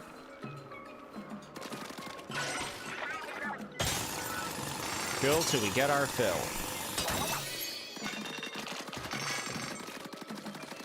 Bop bop booda bop bop bop booda bop. Cool.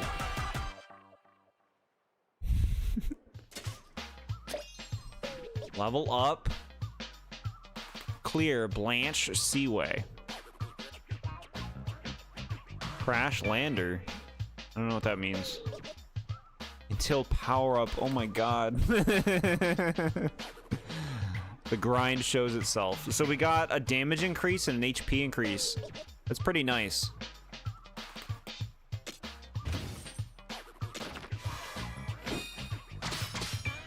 Okay.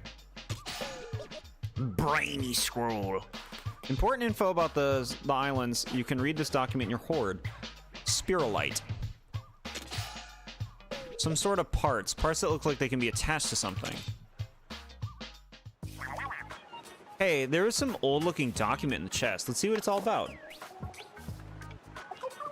Look what's in the sketch. It's that crystal the bot's radar was pointing to, plus one of the mysterious shards they're all over. There are a lot of notes here, too. What do they say? Both the crystal and the shards are apparently something called spiralite. Spiralite, like the name of the islands? There's more here about it having some strange properties, but it's gobbledygook to me. Huh, well, I guess it can't hurt to keep collecting any spiralite shards we see. I don't know what to do with them, but maybe the mechanic has some ideas. My question is, who wrote these notes? Oh yeah, we found some kind of parts, right? A shame to see them go to waste. Maybe you have a use for them. You can get gadget parts by defeating salmonids and excavating crystals. Equip these parts to a gadget to modify it in various ways. Cool. Try equipping the ones you got. Okay. When it comes to a lot of shows I used to watch as a kid, it's so hard to watch them now because of the laugh track. It's so obnoxious. It's something you have to, like, readjust to, you know? It is very obnoxious, and in some shows more than others, but it's definitely like a, like, oh yeah, this is how this is presented. Made me look like an a-hole. It's hilarious painting a picture of someone playing DK Bonanza and saying, this is BS, there's no Mario. No, I'm not trying to make you look, no, no. No trying to make you look like an a-hole. That was all in good fun. I respect shows far more when they don't have one, like Malcolm in the Middle. I never cared for Malcolm in the Middle. Too much fisheye lens. But, yeah, I get what you mean, though. Like, you know, they're letting their humor, like, speak for itself. They're not manipulating you into laughing at jokes.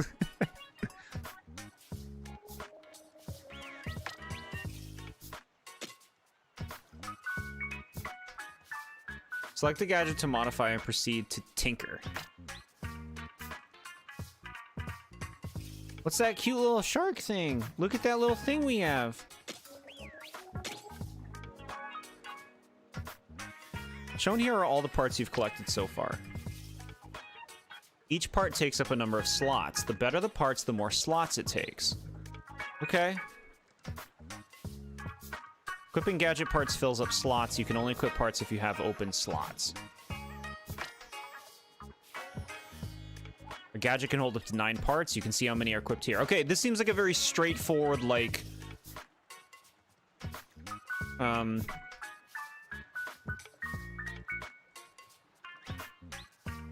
Can't think of the word I want. It begins with A. Very straightforward, augmenting. That's what I want. System. Like, this is easy to understand, which I like.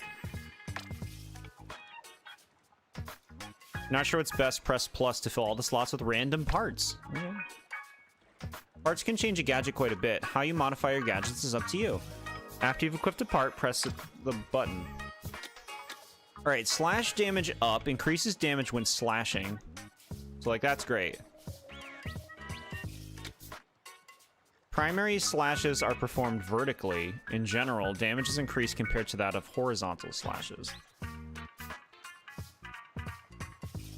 Well, like, less range, I guess, is the idea. Head to bed. Ghost, thanks for hanging out. You have a lovely night. Yeah, a lot of fun stuff we did today.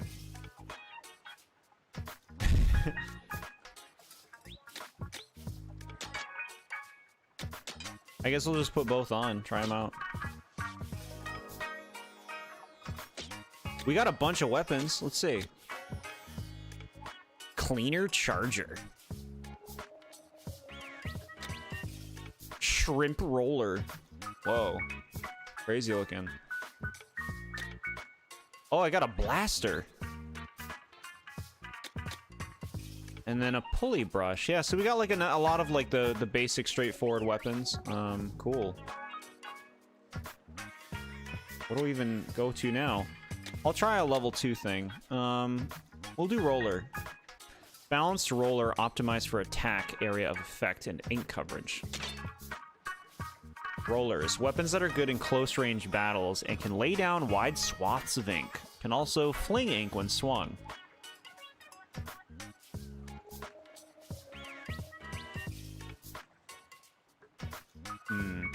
Okay. Usual stuff. Great. And we'll bring Moray Storm. Fry's Flute summons Moray Eels to attack a wide area. That sounds really good. All of them seem good. Oh, so gadgets get stronger when you equip parts. I want to see. Try it out on that target there. I bet these aren't the only parts out there. You should swap them in and out as you find more.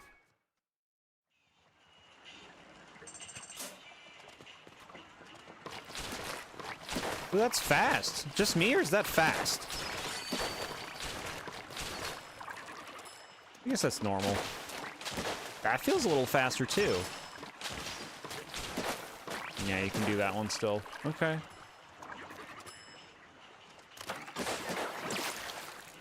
Cool. It's like a Splatana attack. Cool.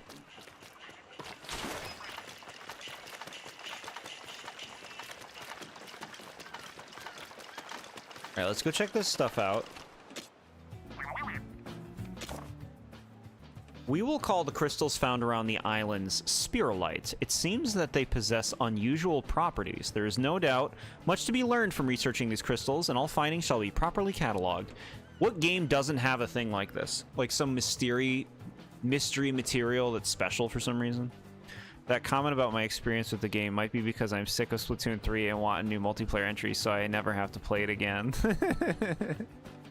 Yeah, no worries. No worries.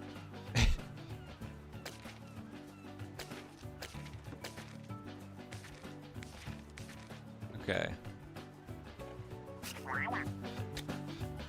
But I get it, yeah, I get it. I don't know how they could fix Splatoon's multiplayer to make it like more enjoyable for me personally. Like, you know, it's an inherent aspect of any kind of competitive game. Like there's gonna be good players who are playing all the time, and there's gonna be me who's not playing all the time.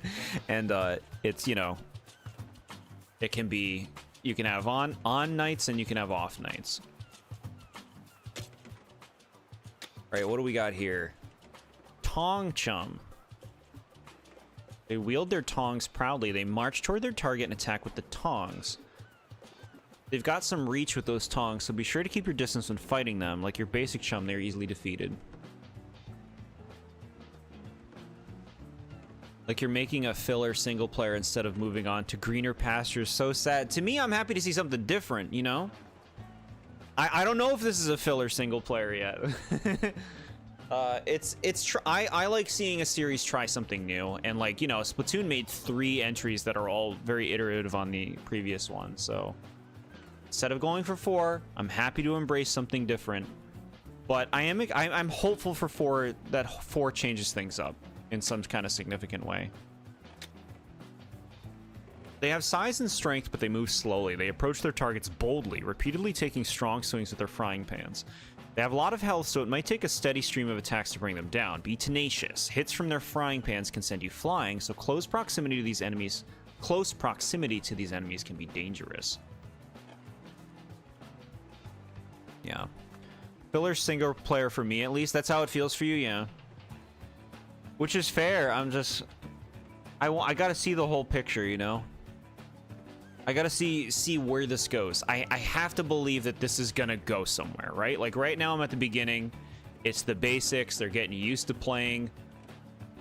I guess the question is, like, where does the level design really go? Where does the world really go? Maybe it is just this simple. Spinook. They float in the air with a sprinkler attached to them. They frantically flap their pectoral fins to swim toward their target while splattering ink around. They're slow and easy to defeat.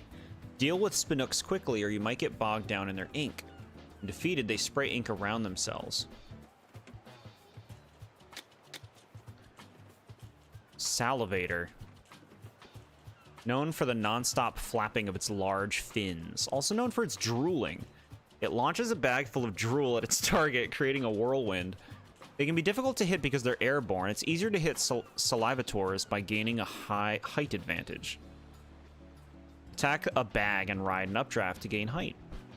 It's good they're doing something new, but it's like the Thousand Year Door remake where, oh boy, can't wait for an actual new entry in 5 to 6 years from now. Wow. Interesting perception on this game. To me, I was like, I'm ready to embrace this. I'm like, oh look, they're trying something really different. That's a boss. These are boss salmonid? Okay. They're trying something really different. Like, I guess I'm assuming this is gonna be more ambitious than maybe it first appears. I don't know. I really don't know. I gotta see more. But yeah, very fair. Very fair.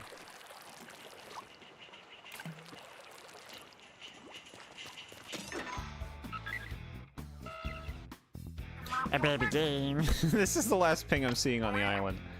The fog's keeping us out of everywhere else, so if this one's a bust, we might as well go home. We're gonna find treasure this time for sure. My nose knows. Huge if true. Anyway, we don't know what we're going up against, so let's prepare for anything. Scale buried ruins.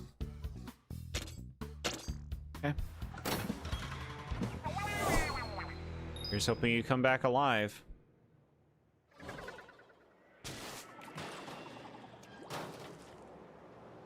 Probably the only person with this controversial opinion, to be fair. Everyone in the Splatoon community is like, new Splatoon content, eat yum. I've seen a lot of people who are into Splatoon be like, oh, exciting new Splatoon game. But I don't actually know, like, you know, what people think of the game or what they've thought of what they've seen of the game. I wonder, I'm not sure how controversial your opinion is on it. I'm not sure. Because, like, the thing is, like, you know, we haven't played much of this already, but how much feels new? How much feels, like, fresh? How much is assets and characters and enemies that they're bringing from other games? I mean, like, they are revamping it. Like, this is very, very new thoughts on the game.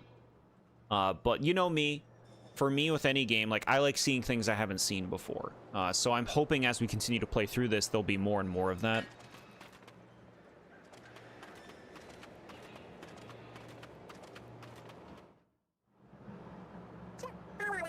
Pretty foggy for some reason. Something suspicious about that mist. See how it's coming out of those pipes? What, are you saying this isn't 100% all-natural fog? Those pipes are coming right out of the ground. I wonder what's at their source. None of our business, that's what. All I want to know is where's the treasure. Yeah, so there's something going on here. Oh, but wait, the bot's radar says it might be under us. I spoke too soon. Caves ahoy. Which means the treasure's underground. Should we look around for an entrance? Why bother? We've got all we need right here. Yeah, where there's a drill, there's a way. Was that the Gummy Ship music in the intro at the start screen? I actually like that song, it's jamming. Yeah, I like that song too. And you got it right. Oh, we're just going. I was looking around. Okay. Okay, so this is like a Pikmin cave? What is this place? That weird fog we saw is all over. Let's not stay longer than we need to. This fog's giving me chills. Treasure's still a little further down. Let's roll up our sleeves and get digging. Aw, man, just getting this far drained the drill dry.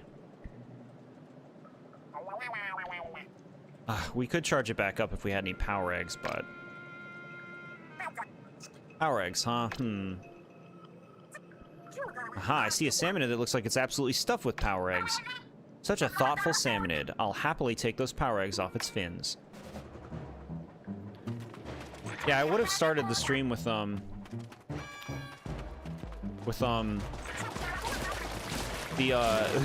lyric theme at the beginning of Kingdom Hearts 2, but I know I know Utada will find that one. I mean, even then, they just tend to claim monetization. They don't, like, you know, shut down the stream or anything. It's not a big deal.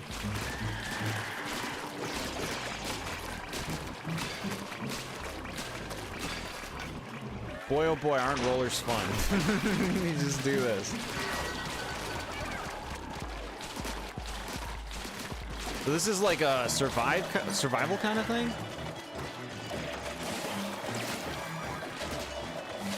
Okay, I'm up here. So many big boys.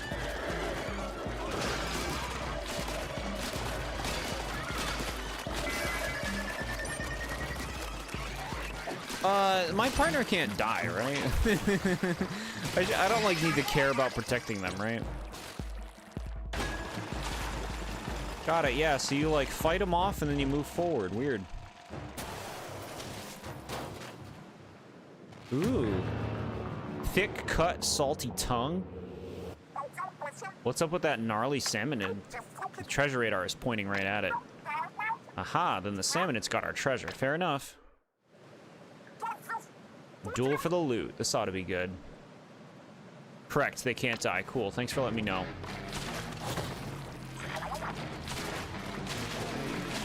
Oh my god.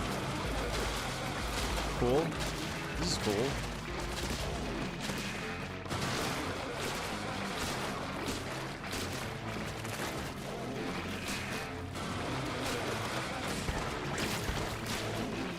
shit. Okay. Yeah, I don't see myself using rollers much more than this.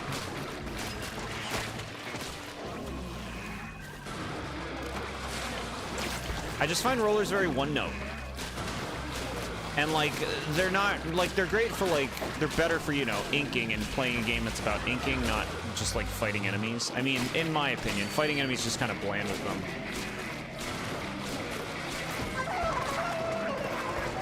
Cool.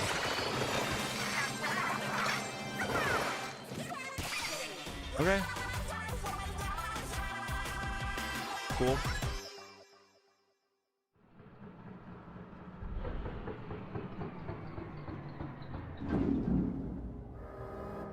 Yeah, I have a feeling that whatever the final boss of this game is, it's gonna be something wacky like Alterna and Octo Expansion. It's gonna be something crazy.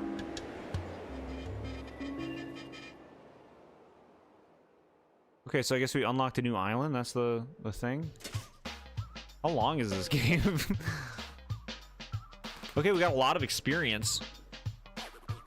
Cool.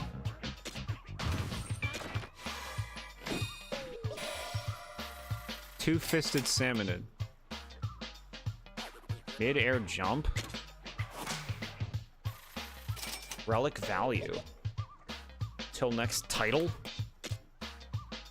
A sculpture that looks like it's ready to take on the world. What do you think it's fighting for? Okay. You can do a small jump once in the air. When you do a small jump, damage is dealt around you and salmonids are knocked back.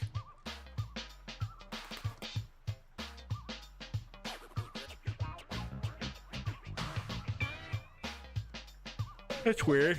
Okay. Alright. What's this? Soap bottle splatter shot. Cute. And these things. A salty tongue will wear this stylish accessory. Salmonids crave culture too, you know. This plastic bag was once attached to the chest of a salivator. It was part of a proud roll of bags perforated for easy separation.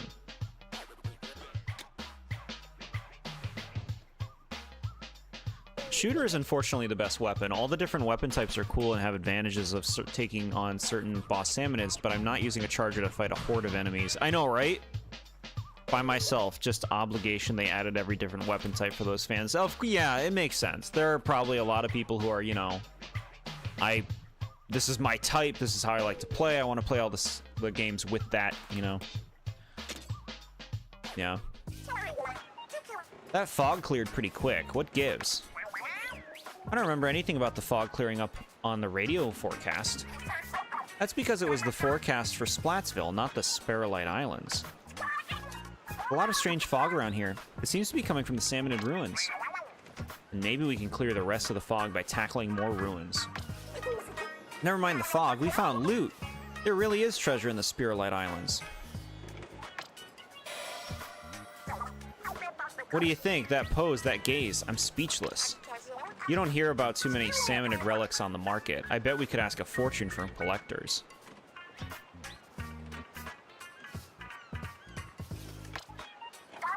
I agree, it'll most likely fetch a decent amount, but not enough to pay off Splatsville's debts.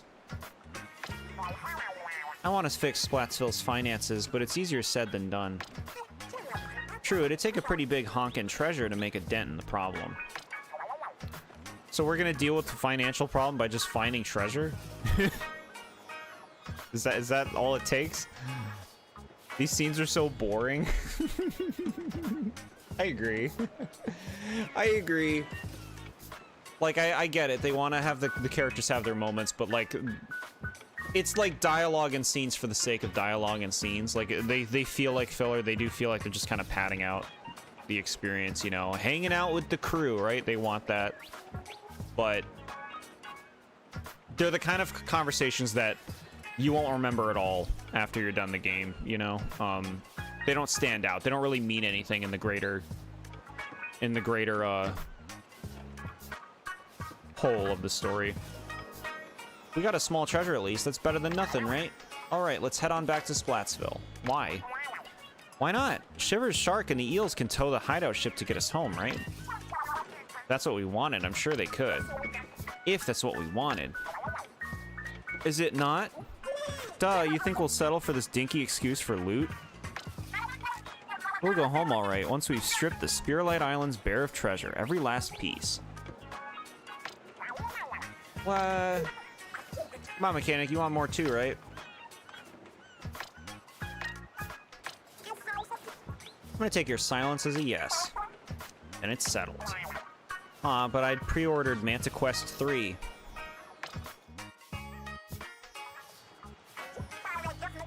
Huh, never seen a salmonid relic before. There's power inside, I can tell just by holding it. Y'all playing Human Quest 3 in our world? Blah blah treasure, blah blah fog clearing, blah blah blah. That's what I hear from these scenes. Yeah, I can picture you mashing through these scenes. I can picture it. Relic grant special relic powers. Relic powers are handy on raids. Equip one right now. See for yourself. Okay. Raids. Let's try out Blaster. Weapons that fire ink shots that explode in midair. Direct hits do a lot of damage. Yeah. Okay. Relic powers. Okay, yeah, it's this thing. Got it. So there's gonna be a lot of those, I guess. What the hell is all this? I can just pick my outfit now? This is, let me get more things. I gotta do more stuff to get this stuff? What is this? You can get special outfits by scanning Splatoon series amiibo?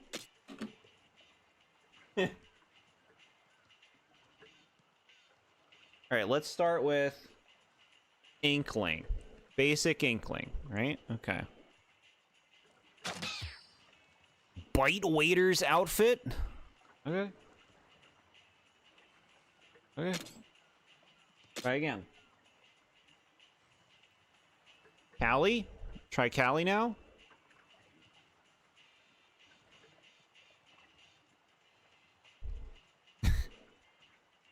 We'll try Marie now?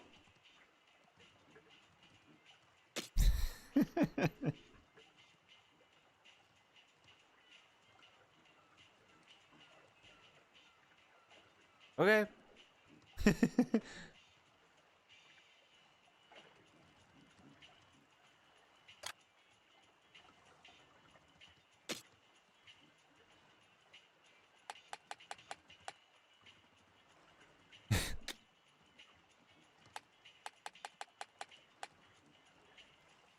Every Splatoon amiibo gives you the same costume. They didn't care. Really?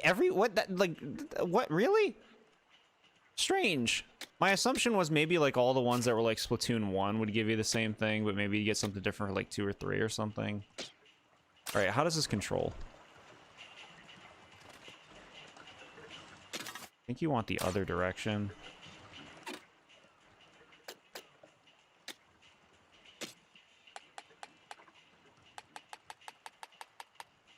Is this what you want? Is this the direction you want?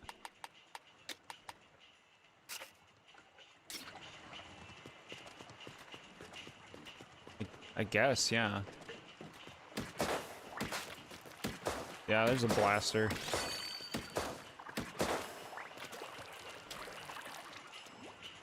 Smooth.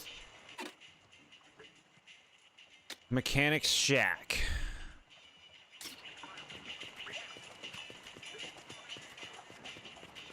What's this?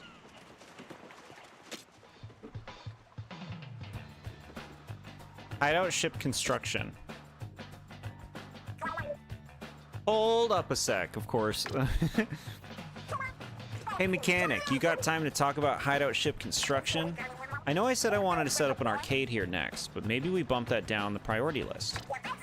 We might want to start with something helpful for hunting treasure, at least that's what Shiver suggested. Like, I don't know, a place to make gadgets and weapons stronger, then we could handle any salmonids we see. But whatever you want is cool, and we'll help, Notch. What? The new Deep Cut Amiibos gives you cool new costumes, that's about it.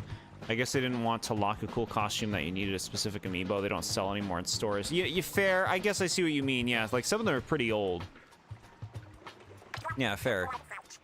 Oh yeah, feel free to turn the open space into a test range. We can stick some targets in there easy. I figure as the hideout ship gets better, our raids will get easier too. Counting on you, mechanic. Alright, like expanding this zone is fun. Yeah, this is why we're getting these things. Use skill points to upgrade your tanks by increasing attributes like HP and damage.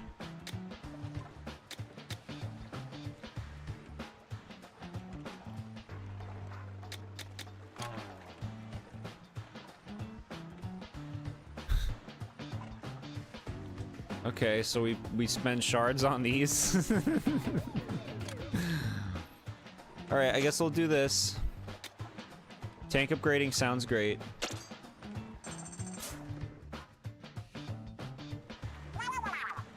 You want a workbench to upgrade your tanks? Leave it to us. How do we ever manage with this teensy-weensy table? It boggles the mind. We can at least set you up with one that doesn't wobble. Alright, everyone, let's get WarioWare Gold is the best use of amiibo. That's all the, like, pictures, right? I've seen those. They're funny. We did it! This one's way more stable. I'm sure it could handle 3 heavy tanks with ease. Give it a try later to see how it feels.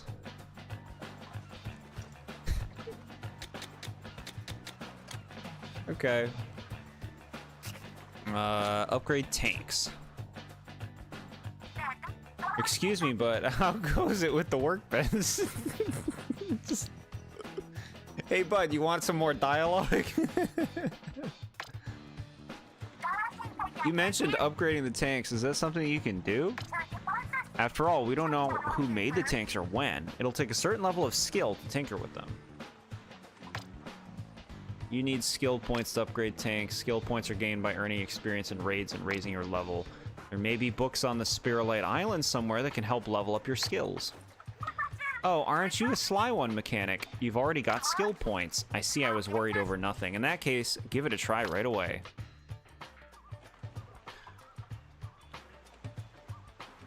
This will be upgraded on all tanks.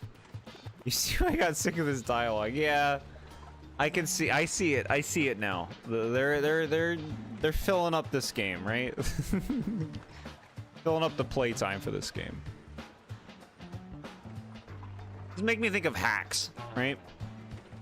All right, so I only have 1 skill point. I mean, weapon damage, of course.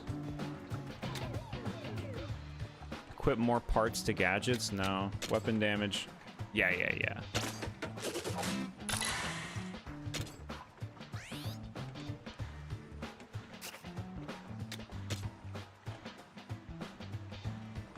Okay, well, we could get maybe something here. Place a power egg pack in your test range. Pick it up and the showstopper gauge will fill up all the way. For 100... 300, increases the number of targets in your test range. Gadget shaker places an hourglass shaped shaker in your test range that resets your gadget cooldown. Okay, I'll buy that. For shits. That TikTok ad for this game is funny but endearing to you. You always loved cringy commercials due to what will set off those people who doesn't like when Nintendo is dorky. Yeah. Yeah, it's funny. Alright, I get, like, okay. Yeah. It's the beginning of the game. It has to be extra chatty because, you know, it's gotta introduce all this stuff to me, right?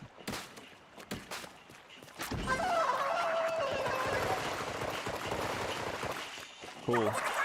That was fun.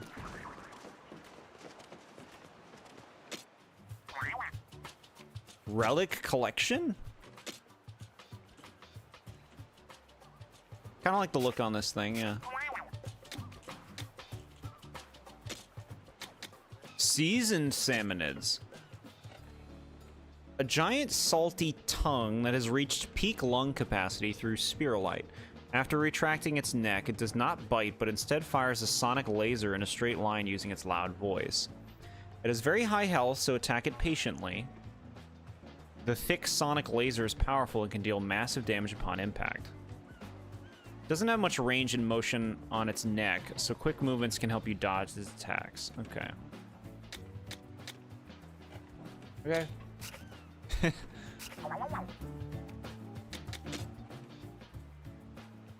Look at this. Blast boot. What? What are you talking? What is all this? Explosion damage up. What are you, what? Oh, okay, yeah, that's the one for the quick thing. I get it. Great for a quick leap. Yeah.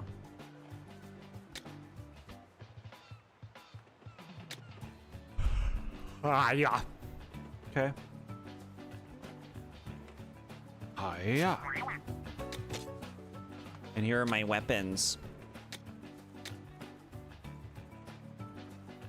How you doing? I had such fantastic news when we were on the VC. That's why I've been on and off on my mic during the movies. I gotta hear about your fantastic news. I mean, if you're welcome to, if you're, you know, open to sharing it, I'm happy to hear that, though. I'm doing nice. This was a good day. I had fun doing the stuff that, like, watching the movies that we watched. I'm having a lot of fun checking this game out. Chill day. Chill day. Thank you for asking. Always so courteous.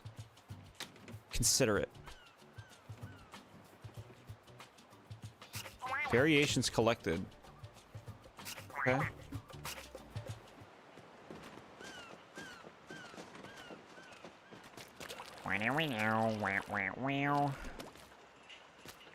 You're standing here now? Firing off gadgets seems fun. Wish I had the know-how to try it for myself. Some gadgets change a whole bunch depending on the parts you use. It'd be fun to experiment. Cool. We got one of these now. That's fun. I like being able to, like, you know, recharge my gadget quicker. Just in that spot. I'm keeping the bot in good shape. Mechanic, do you think it'd be possible to make the inside of the bot a little roomier? My showstopper is basically a straight line. Stay calm, get the salmonids in your sights, and let it rip. That tank looks good on you. Thank you.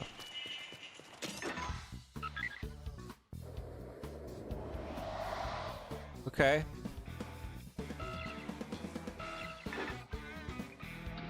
The islands just have nonsense names, huh? Tomato Rocks. Plain Den. This one is much higher danger. We're gonna do this one first.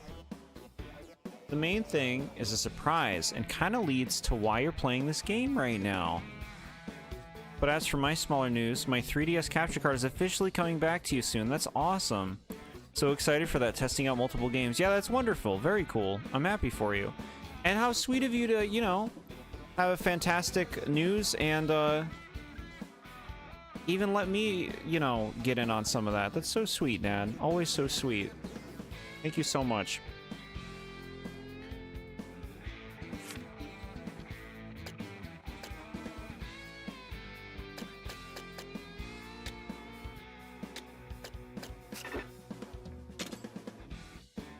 All right, we're raiding. They're hucking me.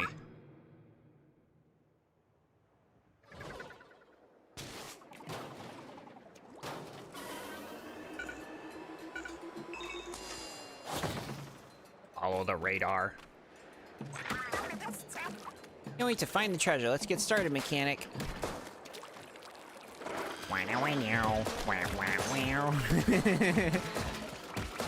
It's just funny because, like, when you think of Splatoon music, you think of very, like, you know... oh, it's a scrapper. Cool. Got your glass window. You know, you think of, like... very upbeat, active music that has, like, clear melodies. And it's just funny that, you know, you're playing this and it's like, listen to the music right now.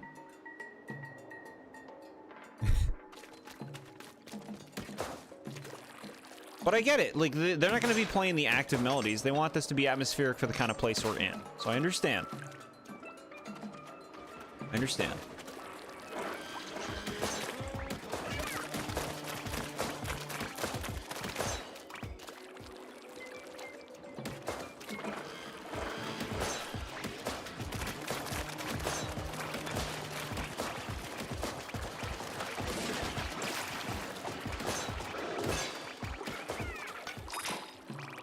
Okay.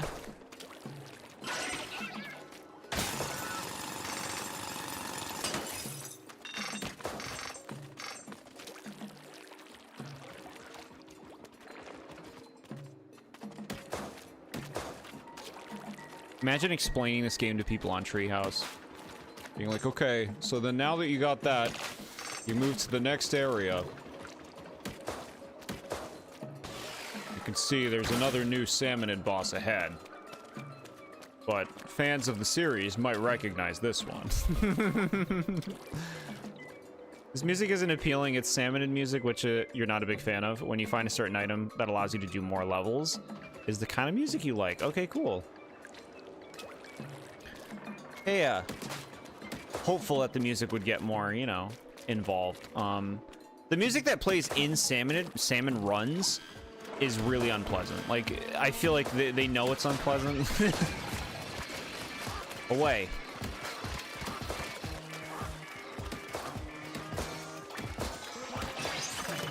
Okay, Stinger's out. Level up. Very nice.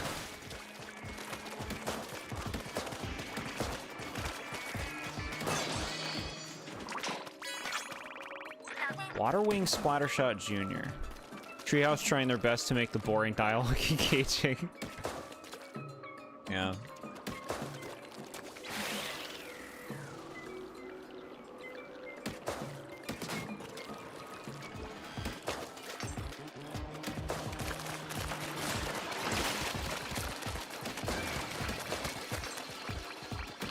This game doesn't have a demo, huh? But like, a lot of other, you know, recent Nintendo games get demos, right? Like, Mysterious Book got a demo, didn't it?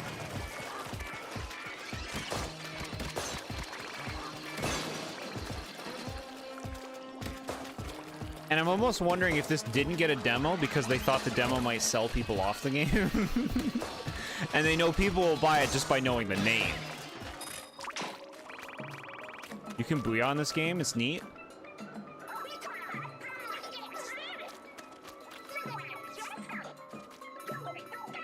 Cute.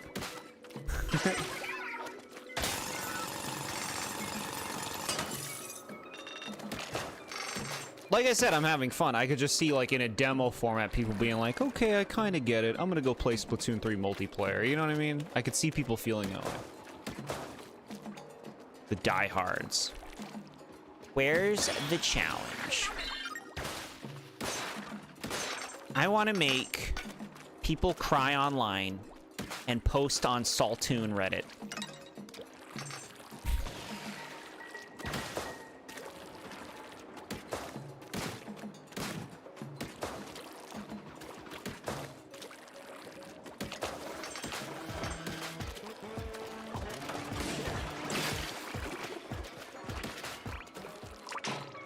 Interesting approach I made there. I don't know how good of an approach that was.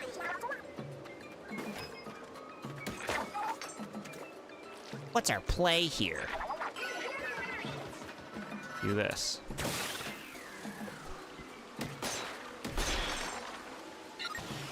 I found an old compass.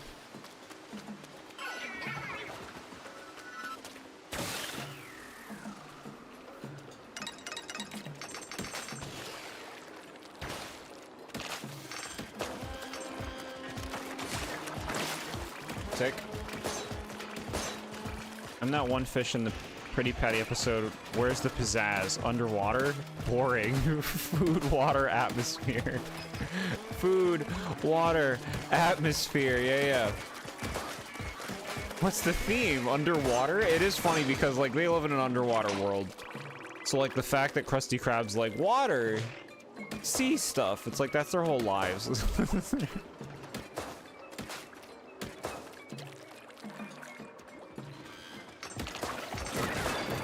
Ooh. Poppin'. Go this way first. Splatoon Raiders, yeah.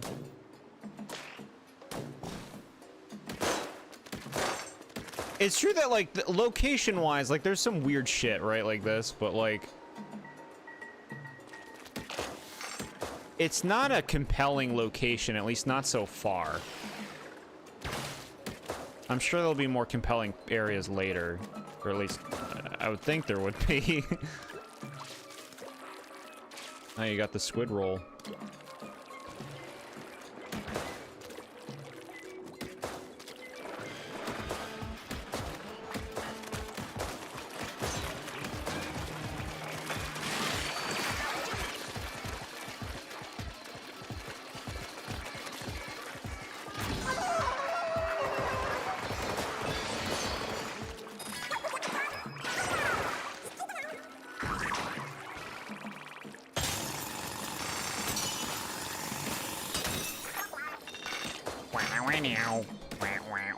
This is the only song.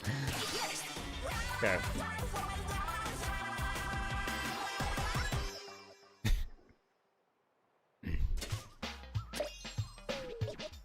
Level up. Another skill point or whatever it is.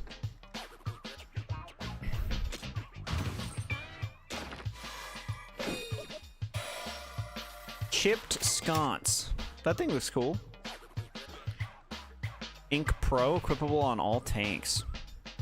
Always like the SpongeBob gags where it's more about the dialogue being witty than the silly jokes like chocolate with nuts. I'm not laughing about the guy screaming chocolate, I'm laughing about this guy is so rich he has a swimming pool in his pool.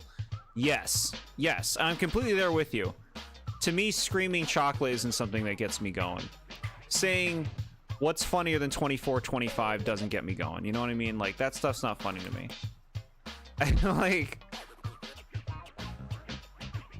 I like stuff. I like, yeah, the silly, like, this guy's got shoes. Yeah. Yeah, like, it's not as basic in terms of humor. And it's fine if, like, sometimes the basic humor can be funny, too. But I'm definitely there for, like, the nuanced reactions. Nuanced interactions as well, you know?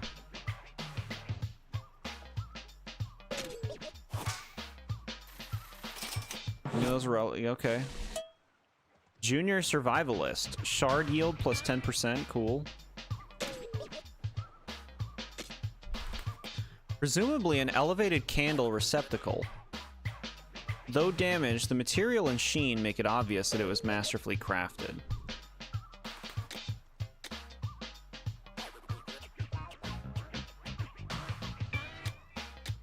Okay. Ink consumed by weapon is reduced 10%. While using a weapon, the area at your feet is inked a little. Seems great. Seems great. The compass pointing somewhere can be checked on the treasure map.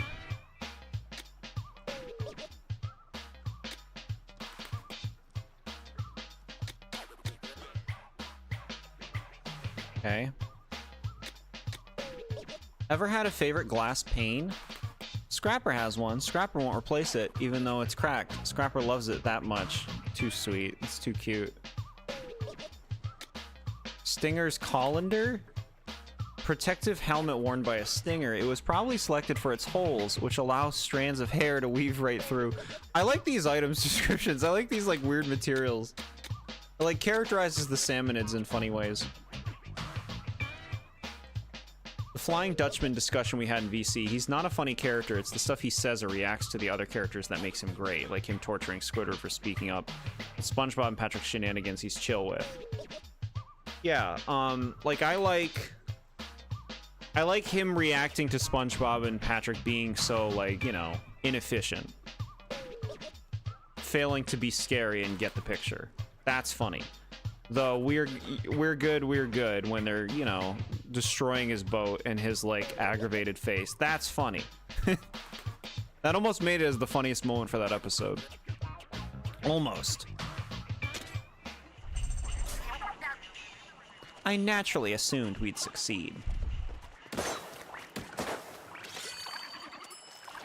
I naturally assumed. What's this? You can play multiplayer from this device. You can raid for loot with up to 4 people, either friends on your friend list or players who use the same keyword. Okay.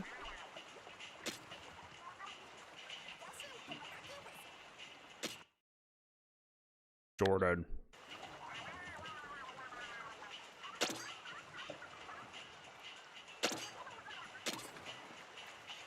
Cute. I'm open to trying that out, I think. Trying it out, trying it out, trying it out, trying it out. Okay, bro. Charger. I guess we'll try a brush now. Weapons that are lightweight and allow quick inking while advancing. Swinging them around will also send ink flying. Okay. We'll try you. I think we should try a different tank now. Let's try the tactical tank.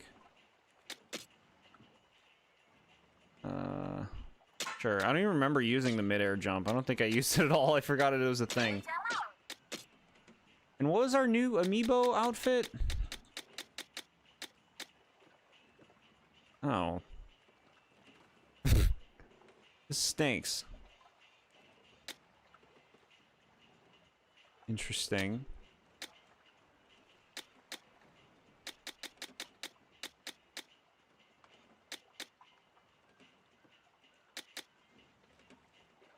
I like that one. Yeah, some of these look alright.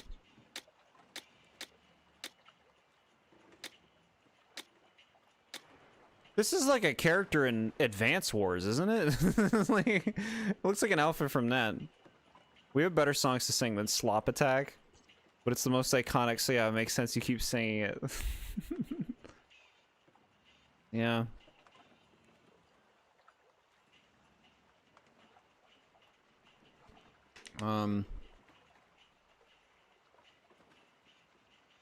Beep, beep, beep, boop, beep, doop, beep. There you go. Yeah, we'll keep wearing Advance Wars. Dance Wars. The mechanic destroyed our whole base. Alright, skill point. I mean, this. Damage, baby.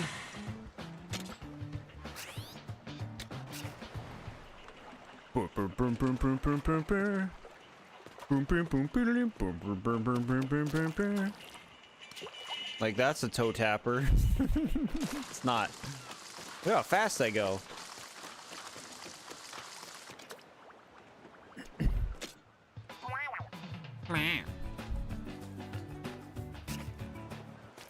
That's a nice tune that plays in that little screen.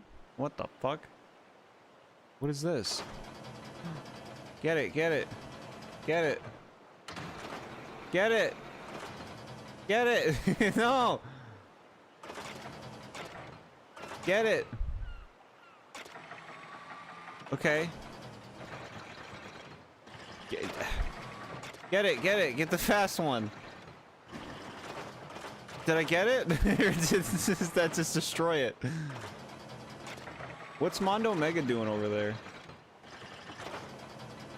The Amazing Sidon, how are you? We're checking this out. I don't know what I'm doing. Get it. Get it.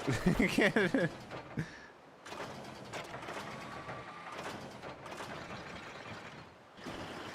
Am I getting anything? I don't think I am. Alright, I've had enough. In this series, the Calamari Incantation is such a banger song that it changes some Octolings whose lives hearing it, yeah. Me.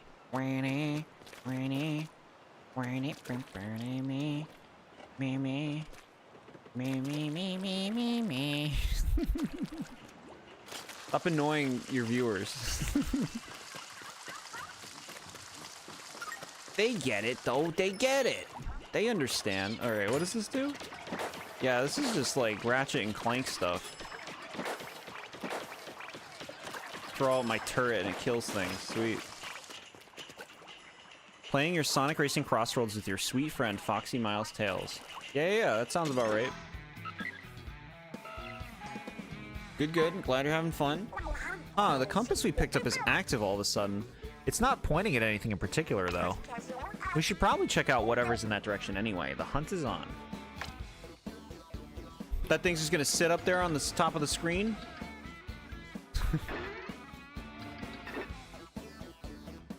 Lintel Inlet. Okay. You only get some materials for picking up the boxes. Probably be more fun playing this game to get those than dealing with that. So I wasn't getting any of them. I thought that I was pretty spot on with a few of them. Apparently not. There's a huge crystal. Wow, is that really a spiralite crystal? It's wild that they get so big. According to the bot's radar, there's almost no space inside that crystal. So don't get your hopes up for that treasure chest inside. Maybe not, but a crystal of pure spiralite? It's perfect for collecting shards. And spiralite shards can be very useful, so the more we have, the better.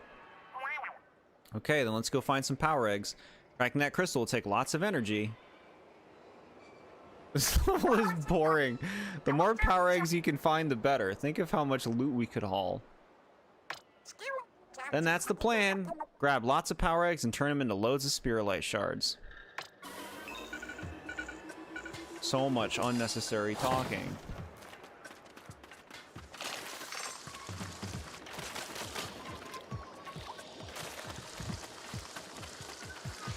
Wait, you don't destroy this? Guess not. Oh, this thing, huh?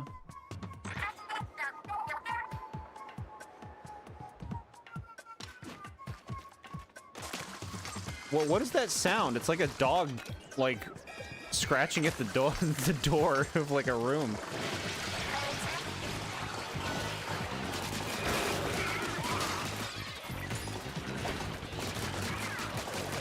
Oh yeah, the brush feels good.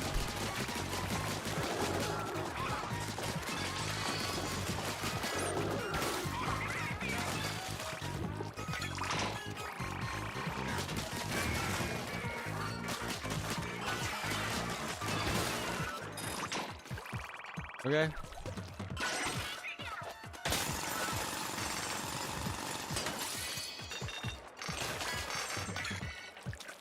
Alright, so I am starting to feel the repetition of what it is I'm actually doing in this game.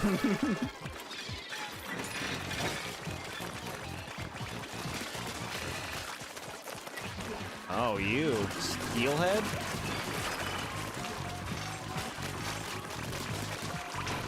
I'm starting to feel it a little bit here.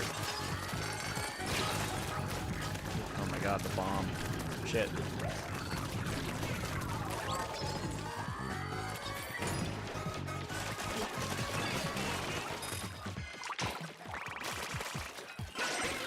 Red crystal?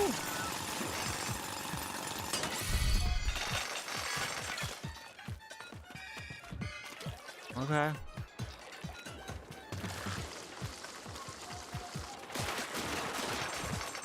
And I'm feeling the size of this area. It is just kind of like a big island area. I'm having fun. But yeah, I'm observing. Steelhead's tire. Okay. So we've been seeing, you know, classic boss salmon in the game. I hope all of them are in here somehow. Even if some are, you know, pretty annoying. Just so that the gang's all here.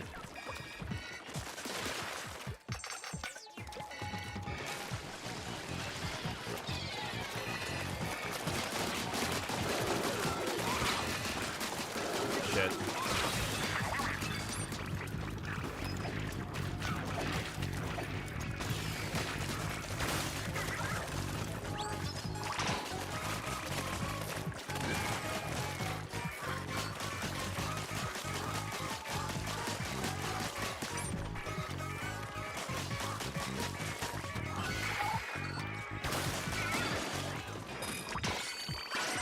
I guess they're red because you can't dig them until you destroy the enemies.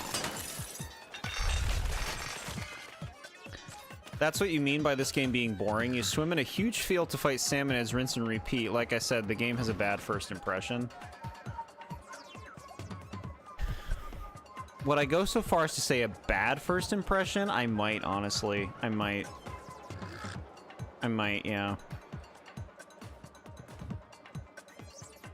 It gets somewhat more engaging with the level design that feels like classic Splatoon single player. Okay. Yeah, it's just like quickly feels like you're just kind of doing the same things. The areas themselves, at least so far, you know, we've done like what, 5 levels or so.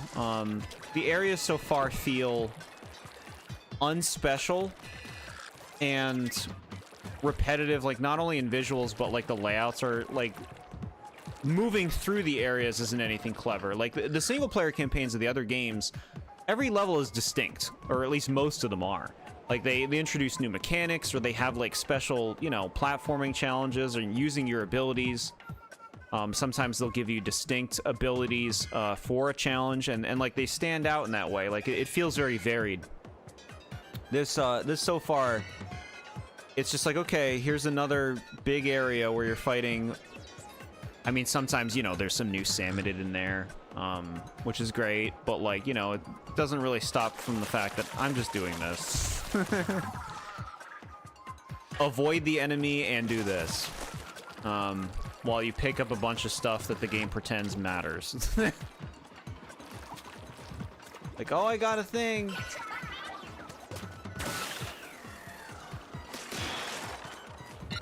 Okay. Like, oh boy, I can't wait to read a thing that's like, tells me about the fog or something. No, I care. Like, this stuff can be interesting. I'm shining in a particularly negative light with that take, but, oh, you just want me to do this.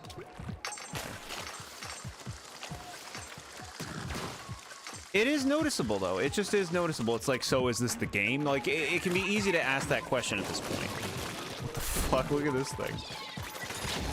Oh, you're doing this shit. Yeah, so you are one of those. You just, it's a big shot. You just got like a new thing you're bouncing around on.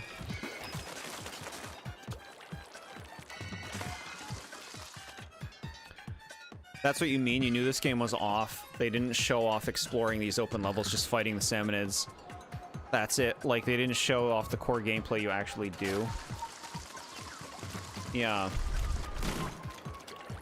It's almost, like, so far, you know, again, very early, but I can almost read this game as being a busy work game. Like, look, areas to go fight enemies and get stuff in, to use as currency to upgrade stuff for the sake of it. You know what I mean? For the sake of getting things, for the sake of upgrading stuff. And I mean, that's a very, you know, that's a very unfair, like, you could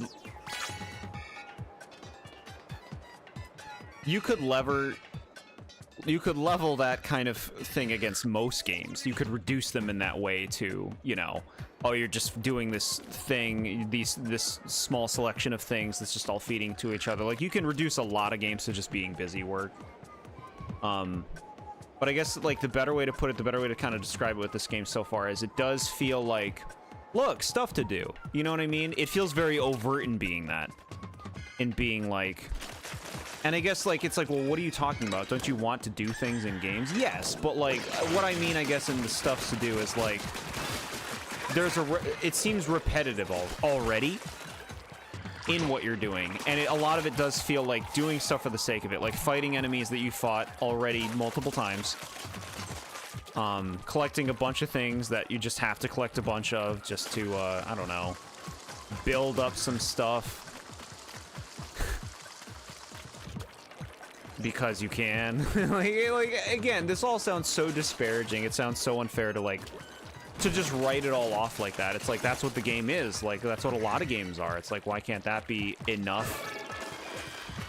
But I guess it does have you asking the question of, like, well, where's the hook? Where's the particularly compelling aspect? What makes this feel special? What makes this feel worth it over, you know, the many other games that you can be playing that have, like, systems like this too? You know, just musings, just getting musings out there. The online could possibly make this more fun, but they advertise it as if I need help in a level rather than making the exploration more enjoyable. Yeah. Yeah, I could see this being more fun with somebody else, because then it's like, okay, we're going through the level, let's do this fight together. Let's I don't know, sometimes like go separate ways, like you go over there, I'll go over here, we'll get these things. Like I think that could be fun because I like co-op experiences, and it's like, you know, you're, even with it being all repetitive, like it's just inherently more fun, at least to me, for it to be like a thing that you're working together on, right?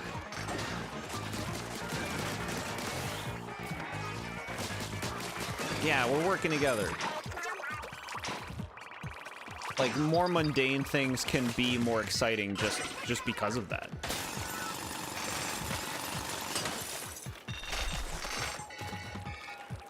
But yeah, this is... We're just kind of like moving around this big circle environment and fighting salmonids, like the same. We're already fighting like the same ones over and over, and it's just like, okay, do this, avoid them, wait for them to die. Again, it seems so like, you know, maybe cruel to reduce it to that level, but it's just, you know, it's how it can read.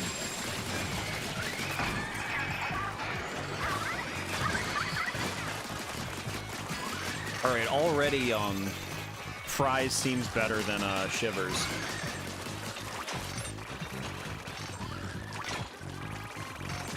Is that Goldie? Hello, Goldie.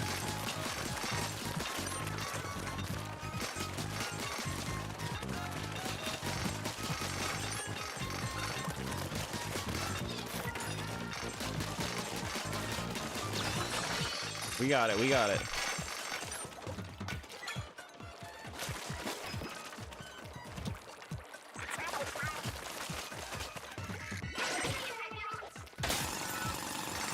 I guess I don't know why they're red. Big shot spring. Yeah, they put the big shots on springs. That's why I was miffed saying this is just a single player salmon run. That's it. And I'm a diehard salmon run guy. Yeah, like, you know, I expected there to be, you know, some extreme fights based on what the trailer showed. I guess I expected the levels to be more like we're moving through meaningful environments. And I guess what I mean by that is, like, not levels. Like, hi, Time. I'm giving my thoughts on this. I expected this to be more like these islands are actually places. Like that you're moving through and exploring an island and like maybe delving deeper into it and figuring out more about it and defeating enemies and finding things as you're doing that. But the fact that they're like just kind of, you know, levels like in the other games makes the islands uninteresting because they don't feel like places now. They feel like levels. And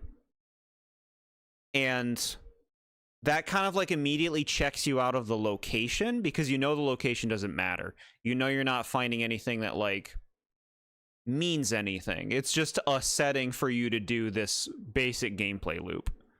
The initial trailers made it look like we were exploring islands. Like, oh, cool, we're gonna fight enemies as we explore this island and discover this archipelago or whatever and see what's going on.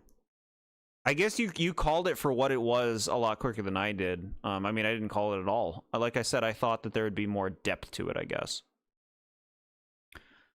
We've been seeing some cool salmonid time, though, that you might like.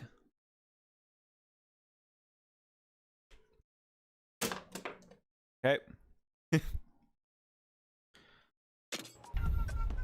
What is this? So why does it say loot down on the bottom right? Oh, you can just look at it. I got it. Exactly. That's why I want an open world Splatoon single player game. They can flesh that out so much. An odd way, like imagine Sonic Frontiers, but it was about Splatoon instead. That'd be so fun to play.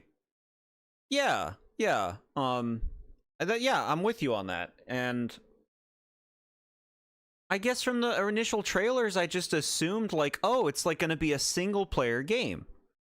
I didn't assume it was gonna just be levels. Like I thought, you know, you'd go to an island and maybe a whole island would be a level, or you'd explore that whole island and get deeper and they'd be like chapters almost, but yeah. Yeah, I see it more for what it is.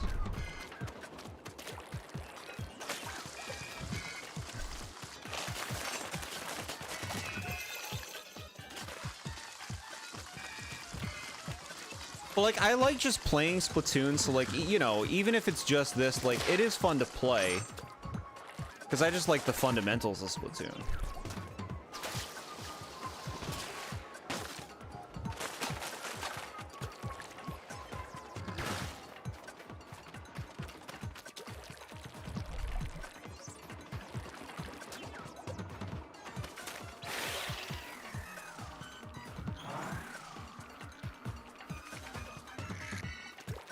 I wonder how Splatoon superfans are reading this game.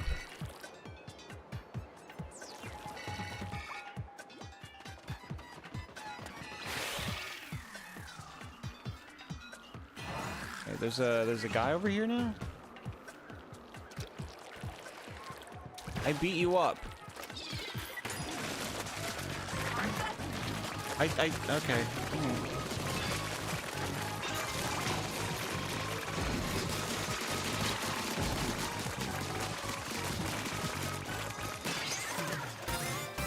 Sweet, leveled up. I do agree that this level is boring.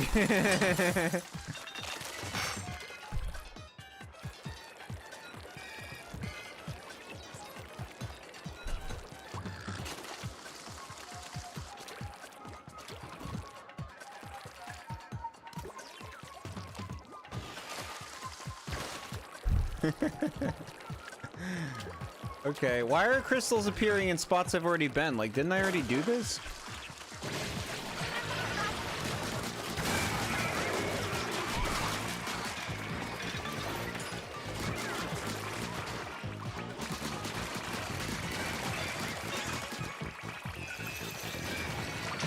Is this a good song with a beat? I can barely hear it. Over all the noise.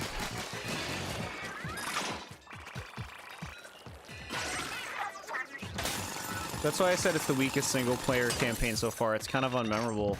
Are you compelled to replay this again? Maybe I have to play it more. I mean, yeah, I definitely, you know, these are my thoughts on the spot. None of these are finalized until I get through the whole game, but it is how I'm feeling now. Why are crystals appearing in spots I've already been? I don't get this. I've already beaten these enemies, like...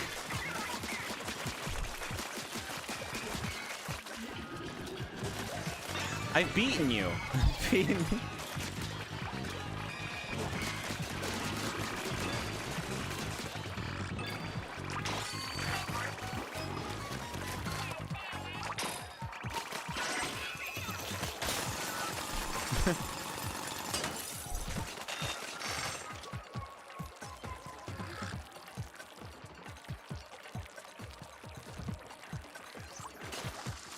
Like, all right, like, look at it, they're appearing again. I've already done these. Like, what the... I don't understand. Should I be just doing the big one now? I guess so. This is, it says up to 4,000. It's like, if I do the big one, will that get me to 4,000? Or should I keep doing small ones to hit 4,000 first? I guess I'll do the big one.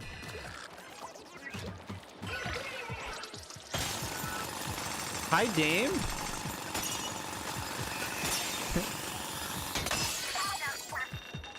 Okay. Cool. What's this? Okay. What did I get? Yeah, we're still live. I started, almost 3 hours ago now. Checking it out. Checking it out. You need to do the small ones for the 4,000. Alright. You can end the level. You can get 4,000 eggs to get more bonuses. The crystals are respawning to let you know more salmonids are respawning to get more eggs. Got it. Okay. I guess I should have bothered to get to 4,000. Oh well, it's not a big deal. Okay. We leveled up. Cool. What do you think of the game, Dame? Obviously no spoilers. I'm very early.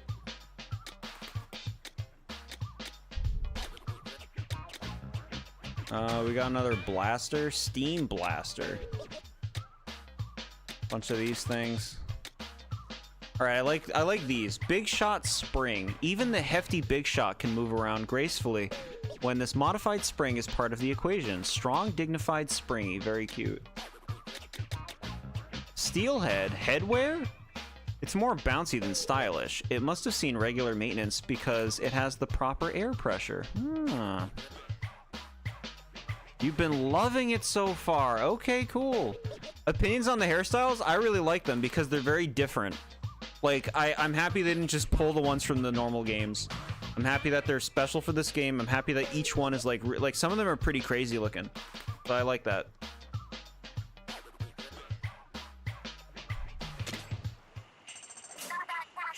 Have you thought about doing some construction around the hideout ship? They're trying to tell me what to do again.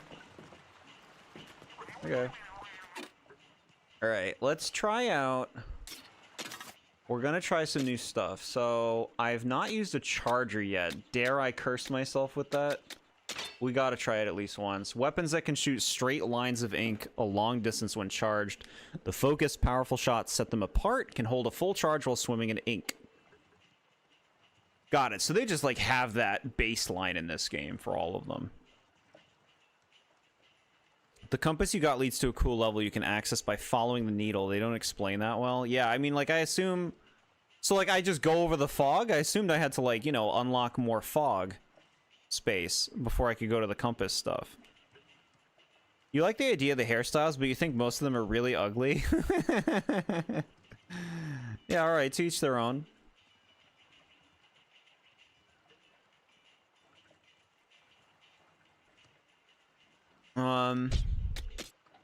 Alright, we haven't tried the speed tank. I want to try that out. We gotta remember to try the double jump because I still have never done it. We're gonna try Manta again. And alright, yeah. So look, let's like look at these. Like, this is cute. This one's not for me. This one's fine. Like, that's a fine hairstyle choice. This is what I'm using, which I like. It's got a net. This one's for the zoomers. And then this one's just funny because it's got a ducky. It's got a ducky.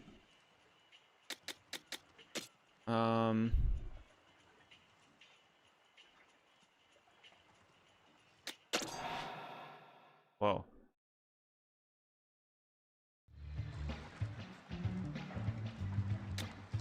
Yeah, so then these hairstyles. No, I just wanna look at the hair. I think this one looks cool. This one's for the zoomers. This is very elaborate. Not my thing, but I could see some people really going for this. This one I think is really cute. I almost picked this as my starter. The Chun-Li is funny. This is just funny, not for me. And this is cute. Those are my thoughts. You only like the third one top? Yeah. So we're on the same page. This is my favorite of the Octoling ones. Slosher Splatchet, another gadget you haven't seen yet, and Shiver. Oh, interesting. I think I like Fry's special more than Shiver's.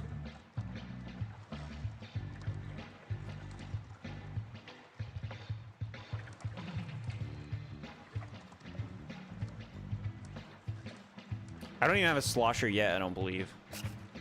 Okay, yeah, take me back to being this. Yeah. These ones. Wait, this isn't right. This isn't right. Take me out of here. Cancel. You love the bandana Octoling hairstyle? Yeah, it's cute. It's cute. I'm happy they didn't just reuse the ones from the normal game.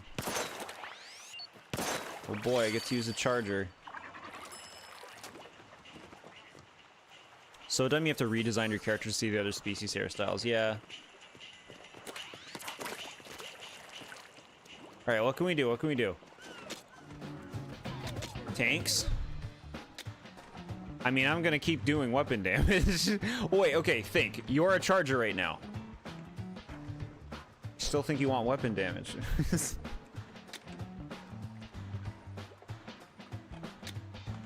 20%'s pretty nice. I mean, you haven't come close to dying. 2 damage.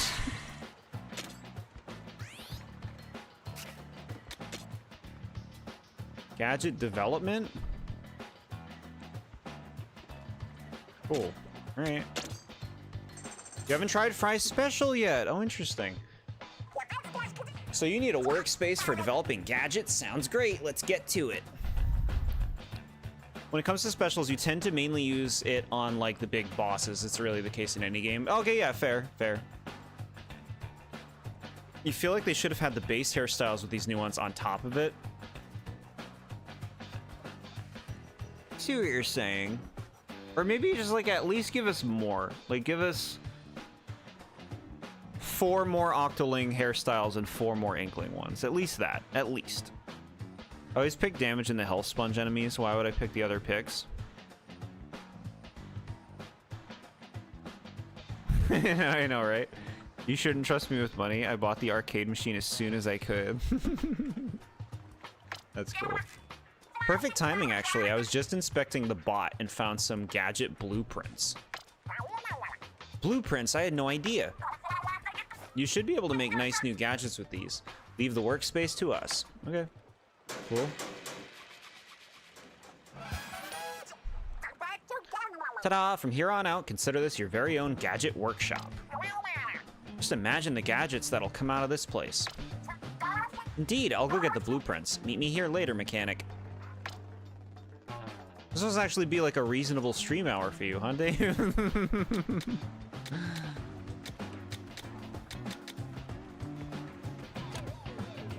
What do we want? What do we want? Yeah, here it is, the arcade cabinet. I wonder what the game is. All you had to say, we can make new gadgets, not all this extra fluff, this dang talkative game. They want to put character in, you know? They want it to be very like, oh, it's me and the guys. The guys who weren't focused on enough in Splatoon 3, so this is their time, right?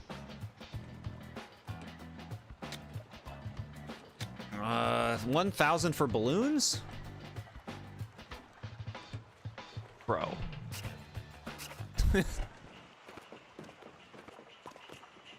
That scared the shit out of me. What the fuck? I was like, ew, there's some kind of gross space spider or something. Spiders are sweeties, but it was creepy.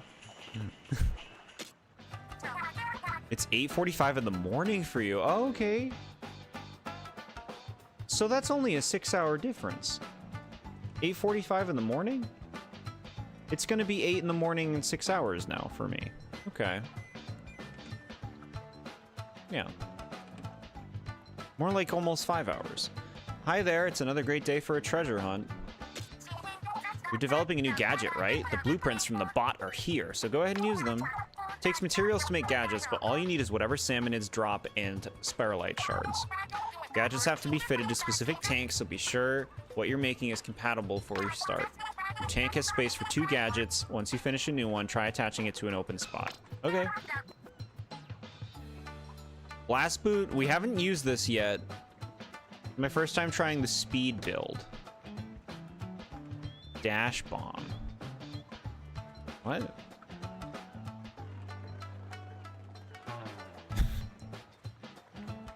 I didn't care much for Deep Cut before, but Shiva really grew on you. You really like her. Oh, that's cute. Yeah, they need more screen time. It gives you like a better chance for them to grow on you. Paying to make your practice your weapon space more expensive is lame. They're trying to find things to have you pay for, right? It'll be more rewarding to practice in a space that you earned, right? Is that the idea? Booyarang? Ooh, this thing looks nice. I think I like that. 1,000? Alright, I don't like it that much. What do we have here? Oh, spin wheel looks cool. I like it. Splatolites. Oh, okay, I remember seeing these in the trailer. Yeah, these look excellent. We need meaningful things to spend your eggs on. Lock the practice dummies as something to make it more rewarding to the gamer. They should have more hairstyles that you can unlock. Let me pay for those. I'd do it. High fiver? Whoa. Oh, shit. Bomb balloons. Oh, those look crazy. Wow. Spin wheel isn't super useful. Fair. A lot of these are, like, a lot of these look really good. Spin wheel looks like more work than a lot of these other ones.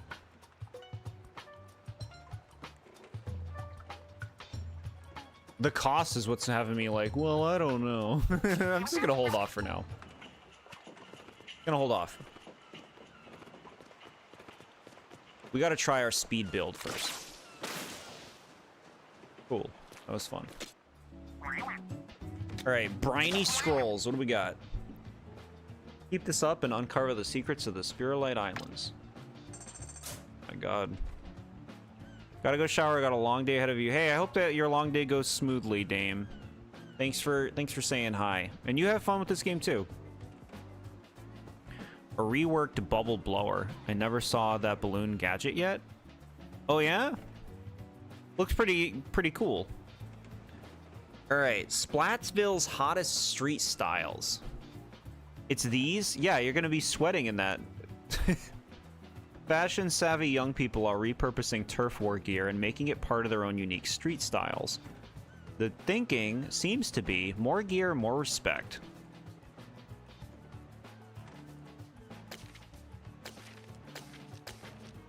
I want to look like King Dork. Boss salmonids of the Spirulite Islands. The boss salmonids who claim this area as their territory seem to carry massive power eggs with them at all times. Perhaps it is some sort of badge of honor, an indication of their strength.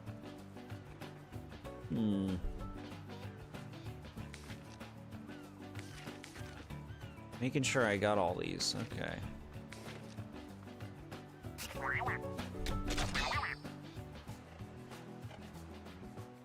%. Oh, that's a nice payout. 500? Bro. 5,000 for the next one. Look at this.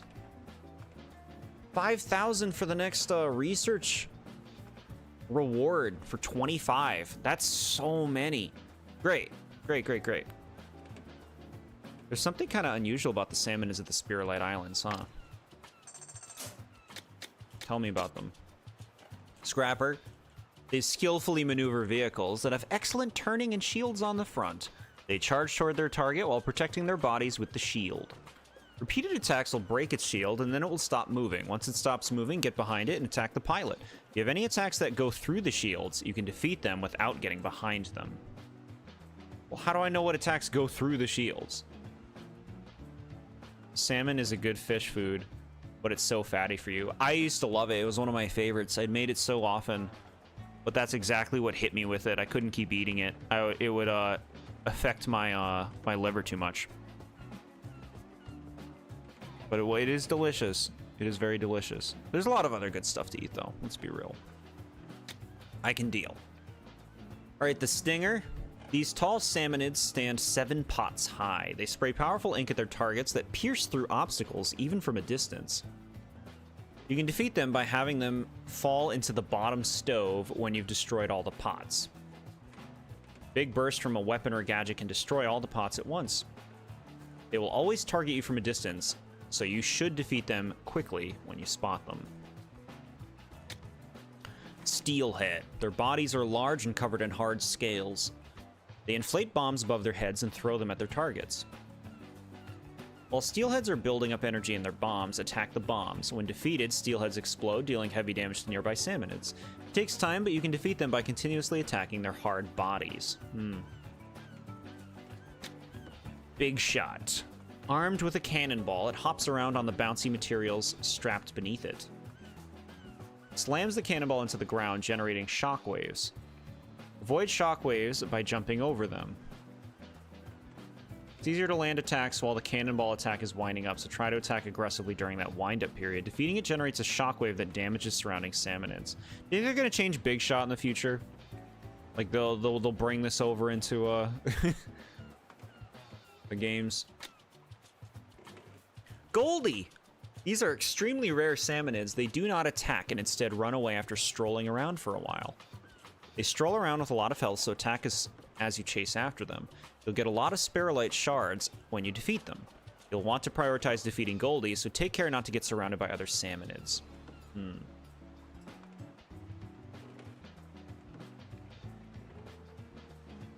Okay.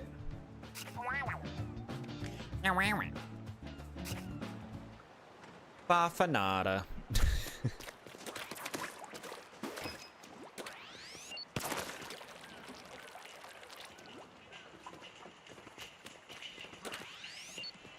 Sniped.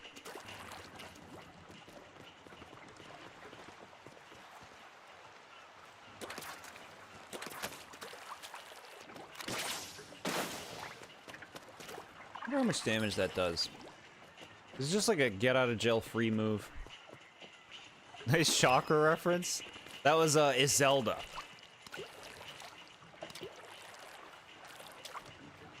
How would I reference chakra? I don't know exactly the words she says, like Deshkare Deshkare something like that. Got those silly bug noises in your mind now, yeah. Pashanka. I know Pashanka. Okay. Name's mixed up. Yeah, no, fair. Alright, they're giving me these. The new compass we found is acting up. What's it pointing to now? Like, what do... Oh, I see. You're supposed to just, like, follow them, I guess. Yeah, weird.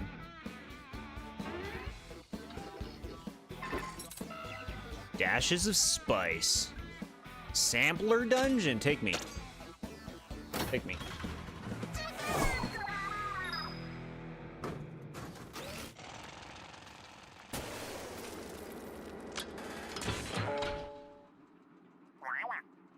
Huh? I can't get the bot to work. Oh, there's a message on the display. Push yourself for a chance to upgrade your skills.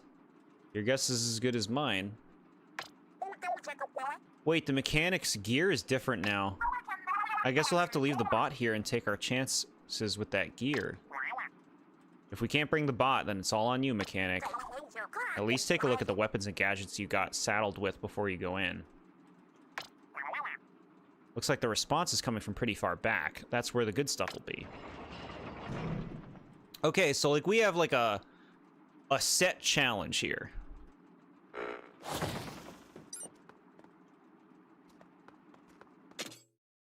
Well, show me my gear. They said take a look at your gear. I don't even know what my weapon is. I guess you don't have a weapon? It's just this? Oh. This is such a silly looking move to me. The dash bomb propels you in the direction. There's something so silly about the fact that there's like no real animation for the character. They just like are walking. Wait. Okay. I like challenges like this in the single player games where it's like, okay, this is what you have to work with. Go through the gauntlet. This is what Kirby needs. This is what the Kirby games need. You go into a level and it's like, okay, you have the circus power-up. The whole level is built for the circus power-up. Enjoy. Yoshi Overlord Steven, hi, how are you? Looks like you just need to get to the goal at the back. Right. Take me up, take me up. Ooh, this music's funky. Might need to get all the squid rings to clear the way. Okay. Cool. Song's jamming out. You're good? Good. I'm glad. Did you play the new Mysterious Book game? Just, I'm asking because you got Yoshi in your name. We streamed a lot of that game. It's pretty cool.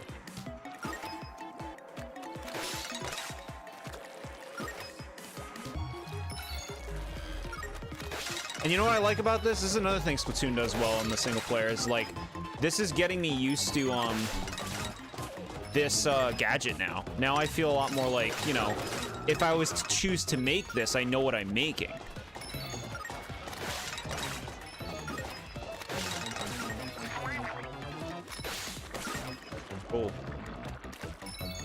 Yeah, see, that's elegant. Like, give me a challenge so I know how to use this thing so I know what I'm getting, right?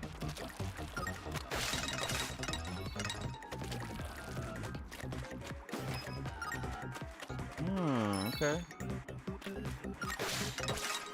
No!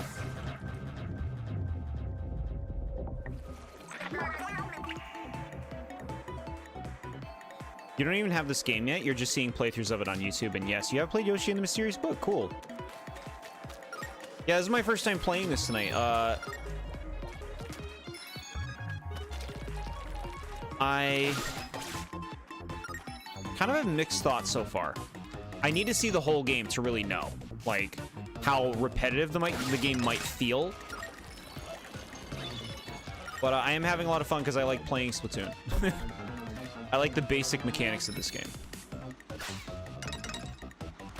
No? Alright, they wanted me to boost. Hey, at least they let me go back and try again. I'm a big Yoshi fan. Cool. There's a lot of Yoshi games I haven't played. Woolly World? I really like Woolly World. That one I played. Yoshi's Island, original Yoshi's Island, great. Crafted World I gotta play. That's like kind of the one I want to play the most that I haven't. And you know, eventually Yoshi's New Island and others. And Mysterious Book was really fun. Very different, you know? I like that they tried something really different with that game. The more you like delve into that game, the more you see like, wow, this is actually like pretty deep.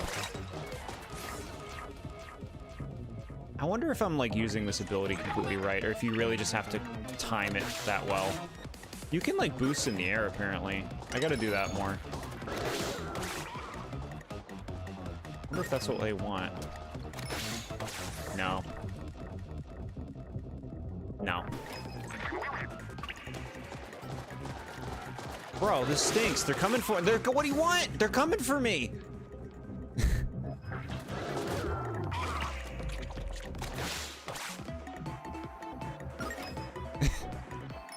You're coming for me. Yeah. I guess only take the jumps if you really have to.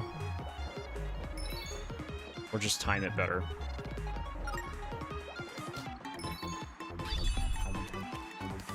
Okay.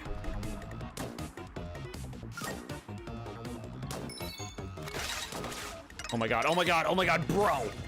He kept the momentum.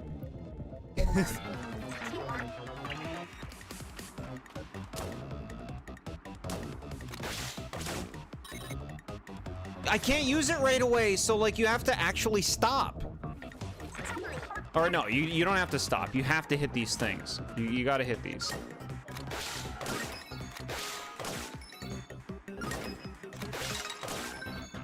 Okay, yeah, no, you're good. Okay. We get a book.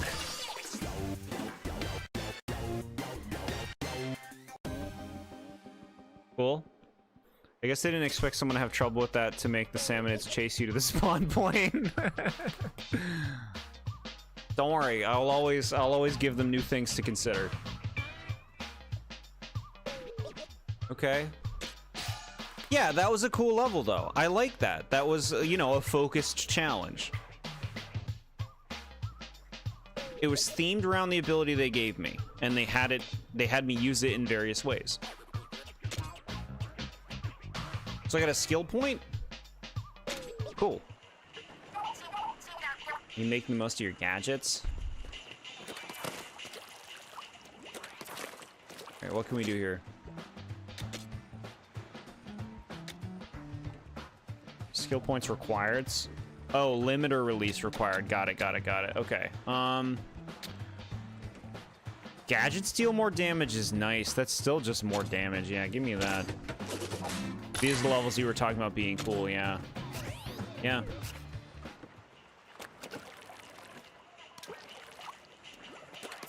I like how many gadgets seem to be in the game so far. Like, they come up with a lot of, like, fun ideas, I feel like.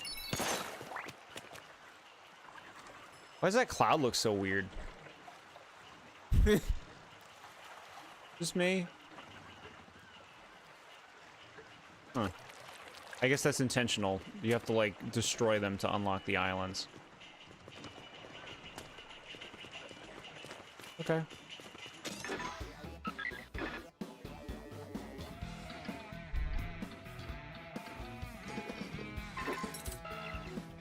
Stirring the pot. Okay, so we found another dungeon. I don't think I want to do a dungeon right now, though. I want to do a normal level. Okay, what is this? Chowda Buried Ruins.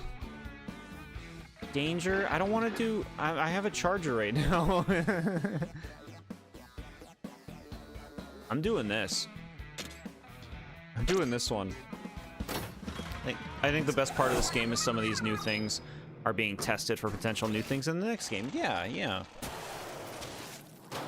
Ooh, look at this. Clock's ticking. What do you mean?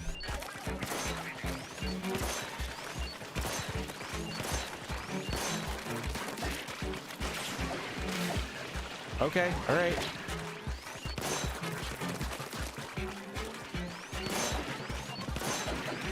It's nice that they go for the bot that can't be killed. It's nice.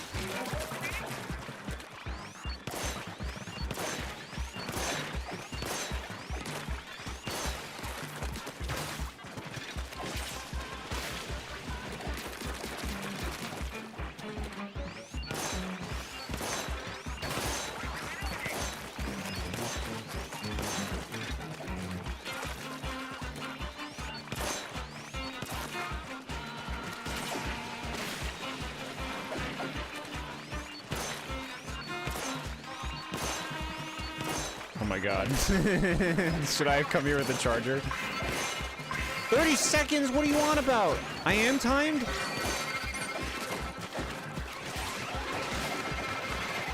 Bro, you're actually broing me right now. Fucking fuck. Alright, you have lives, you have lives. No, this is not the weapon for this. I just wanted to try, like, way to make me never want to pick this again. Way to make me never want to pick it again. You shouldn't have picked it for a raid then, gamer. Uh-huh. Hey, I got experience for that. These are why I hate these sub-level dungeons. The timer. Clearly something designed for multiplayer because I would finish these challenges with less than 10 seconds on the clock. Yeah. And then, like, weapons that are just, like, not optimized at all for the design of something like that. Okay, what do we want to use? This thing. And yeah, we're good with this one now. We can change the tank. We'll do this.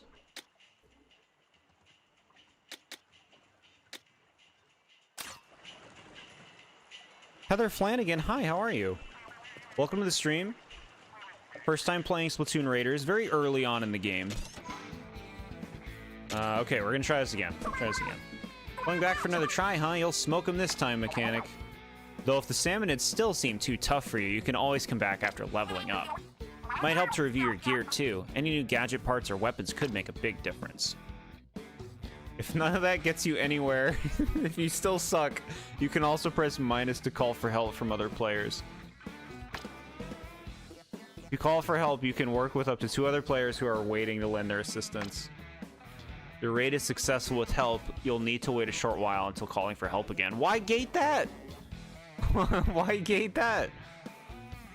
Trying not to backseat, but you had big man specialty ready to use. Oh, okay, I that is my bad big time. I'm still trying to get used to my options, right? I didn't even, like, process that.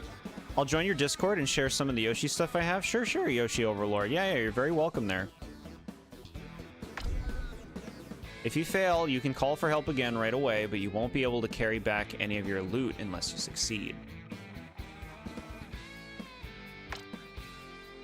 Okay.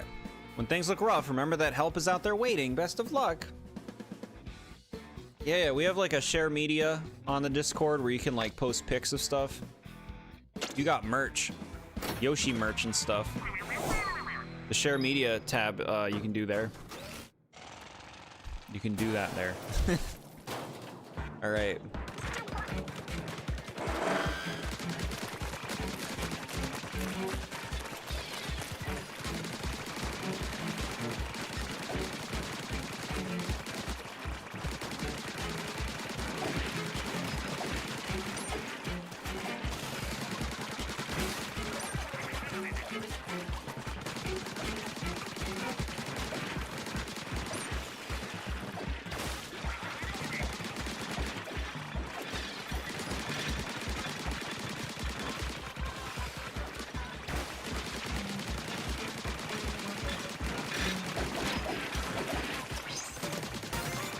good. Good level up.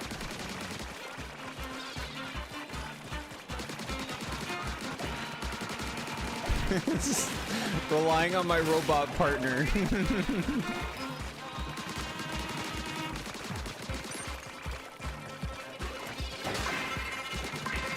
Bro, what do you want? What do you want? Give me my bot power. Been sent. Okay, I'll take a look in a moment. First, yeah. Oh my god, game. You can't spawn me there. Holy shit, these are fucking ridiculous in terms of what they're demanding of me. I guess, like, you know, early game, going to come back later with better stats, higher leveled, or just use friends. Should have made the special that you can use more noticeable, to be fair, and not a small thing in the left corner of the screen. Yeah, it isn't noticeable to me. Well, we got experience out of that, which is nice. Now, let's take a look.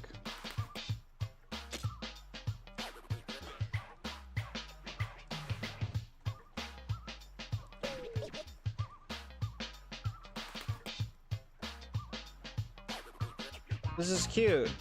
I see like a, what is it, a sleeping Yoshi? I see a cool like Sonic, I don't know what that is. Like a mat? Or some kind of cloth. Little Yoshi cup, Yoshi watch. I think that's a watch. I like these Yoshi bands. Or I guess it's not a band, it's you would tie it, I guess. No, Yoshi figure. Yeah, this is cool. Very cool.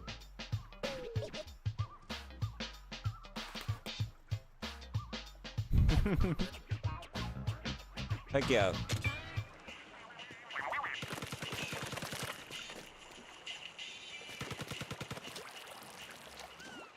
The only Yoshi merch I have is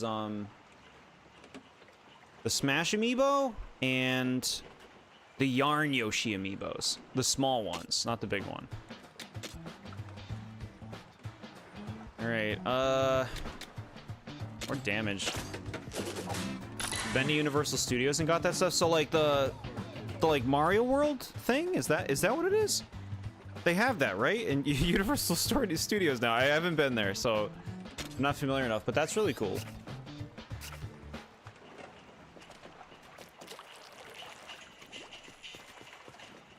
Very cool.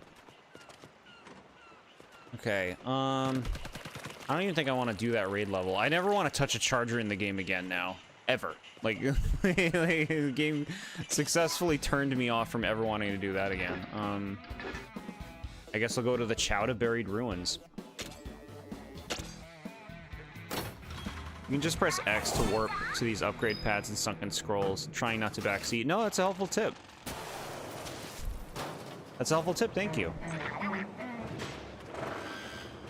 There's a better picture of that sleeping Yoshi. I gotta see it. It's so big. That's a big Yoshi. That's like a nice like cuddle thing. Oh, I see there. You got like a blue Yoshi too, and all these other plushies. The Bowser's funny, and even this thing that you have on the wall, like these like old Mario sprites. Very cool. Cozy room. All right. So, like, where's the time limit? Oh, I see. I see it now. It's that small thing that says remaining.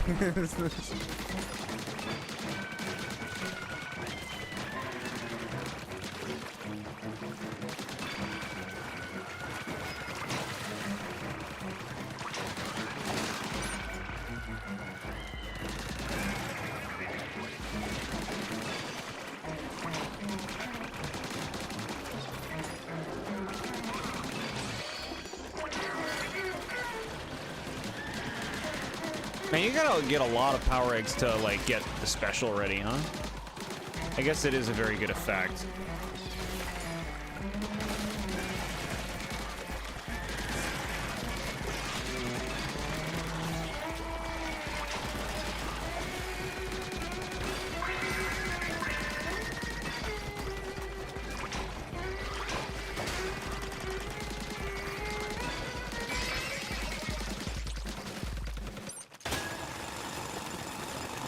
Okay. Plushies are the best? Hell yeah. Plushies so wholesome.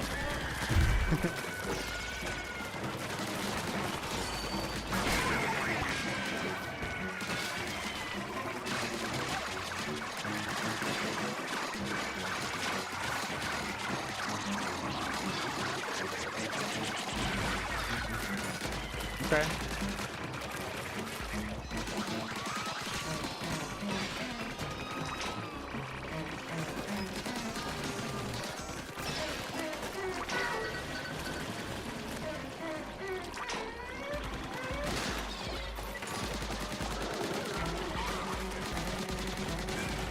Watch as a band. It's something for Nintendo World that you can use and interact with stuff. That's right. I've heard about that. That's pretty cool. I wonder how many characters they have for, like, the bands.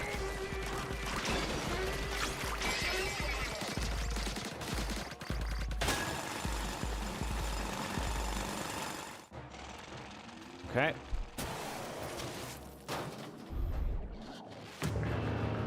Minced scrapper? Whoa, look at this scrapper.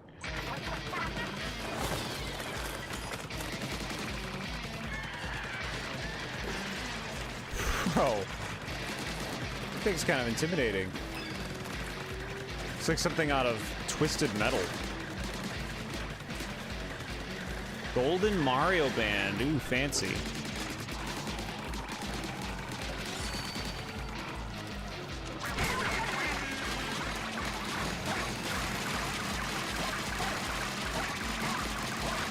Okay, just keep hitting it. Just keep hitting it.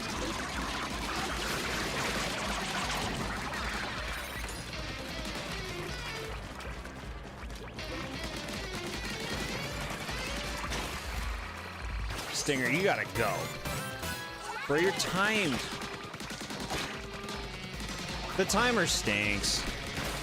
I don't want to be arbitrarily timed.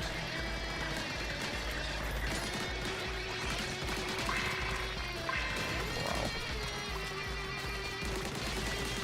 Okay, you're getting damage out fast behind. Yeah, this is good. Bro, leave me alone. Bro, and the stingers too, like, get over yourself. Okay, it works like a normal scrapper, I should have known. Kill it, kill it, kill it, kill it, kill it. Okay. Not a pretty win.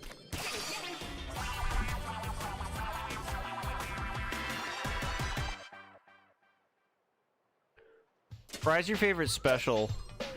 Just a bunch of screen nukes on your location to make enemies back off with paint being splashed everywhere to give you more paint to swim around. Yeah. It definitely seems like the most, like, effortlessly useful of the three so far. Yoshi has been and will always be my favorite. That's really sweet. I see a lot of people who have, like, Yoshi avatars and stuff. Like, clearly the character resonates. Lame timer to add to artificially make it more difficult. It's a doable challenge. Yeah. Yeah. Like, maybe I want to savor the fight, you know? I don't know. Sage's Bracer? Okay.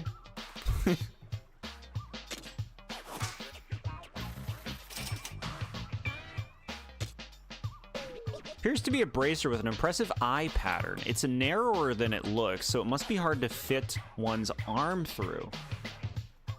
Okay, weird.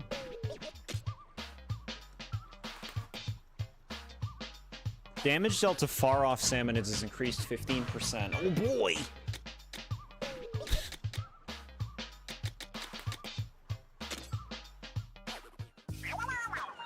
Looks like we missed a radar ping or two in the buried ruins from before. I can't make up my mind whether to push on or retrace our steps. What do you think, mechanic? Ah, you're pretty worked up about this for a guy who wanted to pack up and go home. Did I actually miss something, or is this just like generic dialogue? You got it all wrong. Wanting to go home soon is why I'm pumped for treasure. Yes, keep telling yourself that. You dropped something, big man. Oh yeah, I meant to show this to you. Oh yeah, it's great. Metal plate. Is this more scrap for the heap? Look closer. It's pretty rusty, but isn't there something written here? Huh. Though it's hard to make out what it says. Singing is the key. Something something opens the way. And what's this about? Gold? Whoa, gold for eel? Alright. Say more. What else is there about gold? That's as much as I can read, but any hidden gold is worth going after, right? Aye, I found the plate attached to the bot.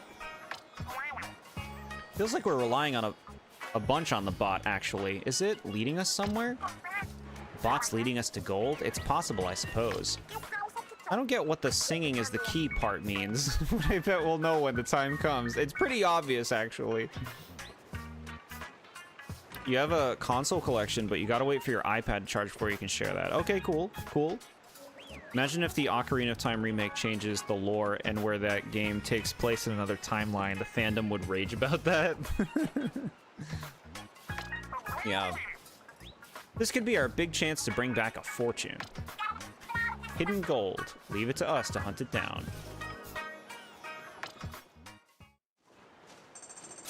Okay. Gold. All right, what do we got? What do we got? Let's check out this thing. Minced Scrapper. The giant scrapper has reached peak defensive power through Spirulite. Equipped with a giant roller spinning at high speed, it has become an impenetrable fortress of offense and defense. Its shield is tougher than that of a normal scrapper, and it recovers from damage more quickly. Continuously attacking their rollers or shields will disable them, stopping them in their tracks. They won't stop for long, though, so immediately circle around behind them and attack the pilot. You can defeat them without having to get behind them if you can attack in a way that pierces the shield. Okay. I'll be honest, it doesn't look like... I know that this is how scrappers work, but... attacking the front of this thing doesn't look like it should do anything.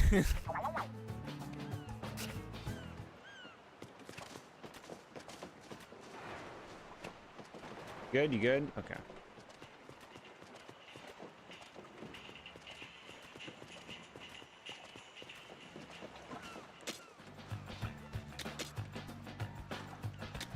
I mean...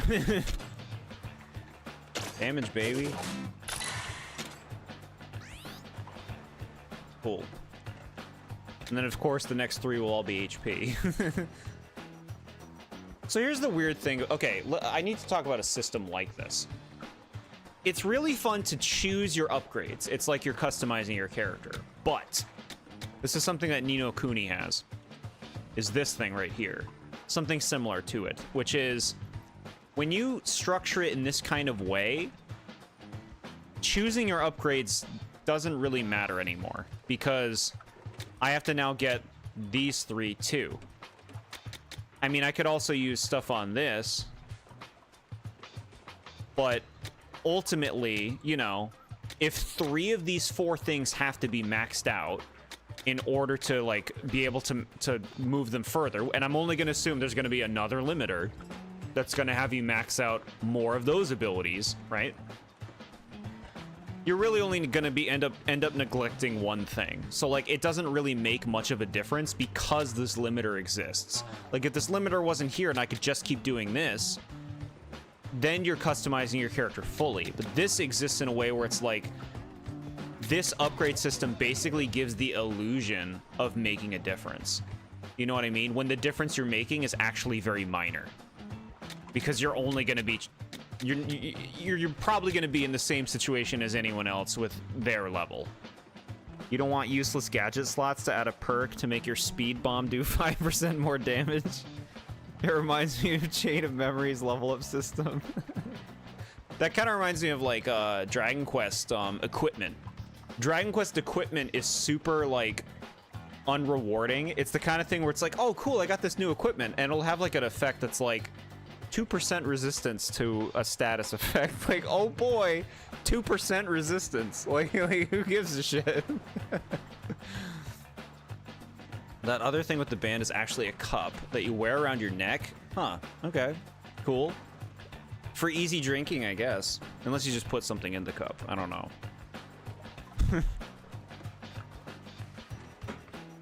Yeah, so just, you know, that's my judgment here. Maybe it becomes less restrictive, like maybe the limiter release like isn't as restrictive as it goes on, but I'd be surprised if it didn't stay consistent. So then, yeah, just I've seen game more than just these games that I mentioned with upgrade systems like this, and I just feel like it exists to give the illusion that you are making decisions. Like, you could honestly cut this out and just give me weapon and gadget and HP upgrades when I level up. Like, why does this exist? But I know, like, it's playing into the dopamine. Players want dopamine. Even if they're meaningless unlocks, even if you're unlocking things for the practice area, players just want to feel like they're getting stuff. And that's what games are at this point, right? They just create reasons for you to grind. They just create reasons for you to use your resources. Not that dopamine is the enemy or anything. We all need dopamine to some degree. It's just funny how, like, transparent it can be. 5% resistance to a situational status effect. Yeah, exactly, yeah. Unrewarding equipment in Dragon Quest.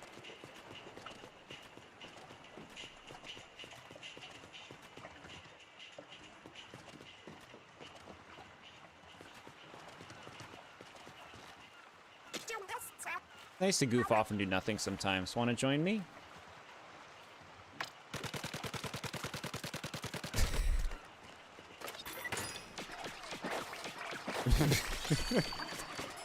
So rude. So rude.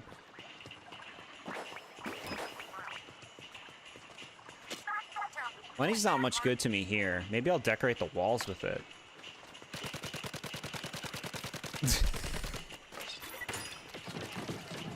Get baptized. Get baptized.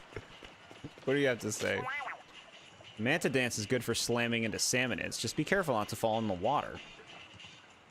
Yeah. Alright. Give me this one. Give me this one.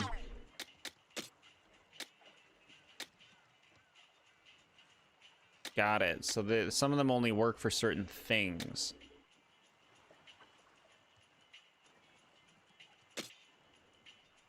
Yeah. Oh boy, a new roller.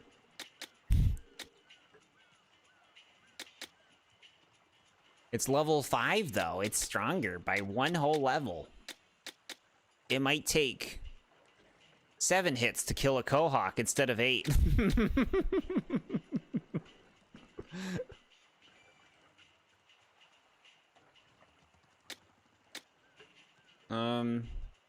Balance blaster optimized for attack area of effective. Yeah, let's try this out. We haven't tried this blaster. Looks good, feels good. Okay. Okay, now that we're all suited up, we're gonna end the stream.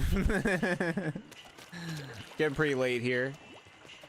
This was a lovely, you know, first go of this game. What do we get? Yeah, almost 4 hours. A lot of the tutorializing and learning done. We're getting into the groove of the game more. I think it'll open up more from here. You know, I feel like it. I feel like it almost can only go up, right? It almost can only go up. Bro didn't equip the ink saver. You want the shitty mini double jump. I haven't even used... Oh, there it is. That's what it does. Oh, shit. That's it, right?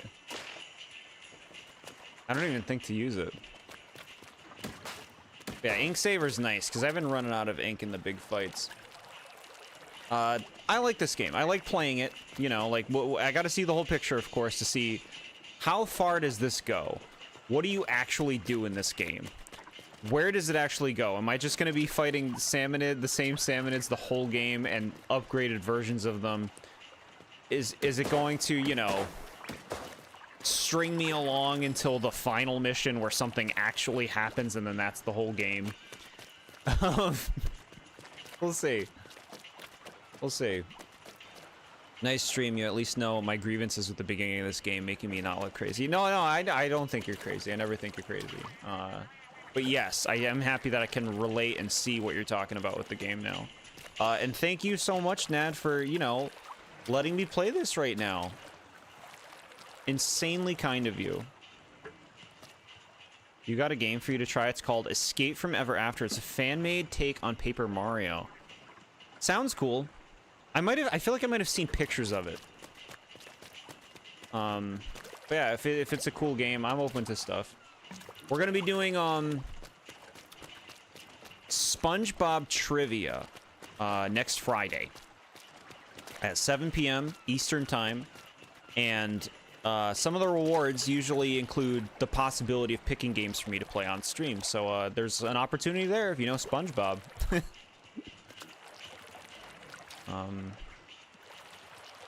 But yeah, I'm glad we did this. Thank you again, Nad, so much. We'll be streaming on Wednesday next, and we'll see what I play then. So for now, you guys have a lovely night or day, depending on where you are. Appreciate y'all, and I'll see y'all soon. Bye, everybody.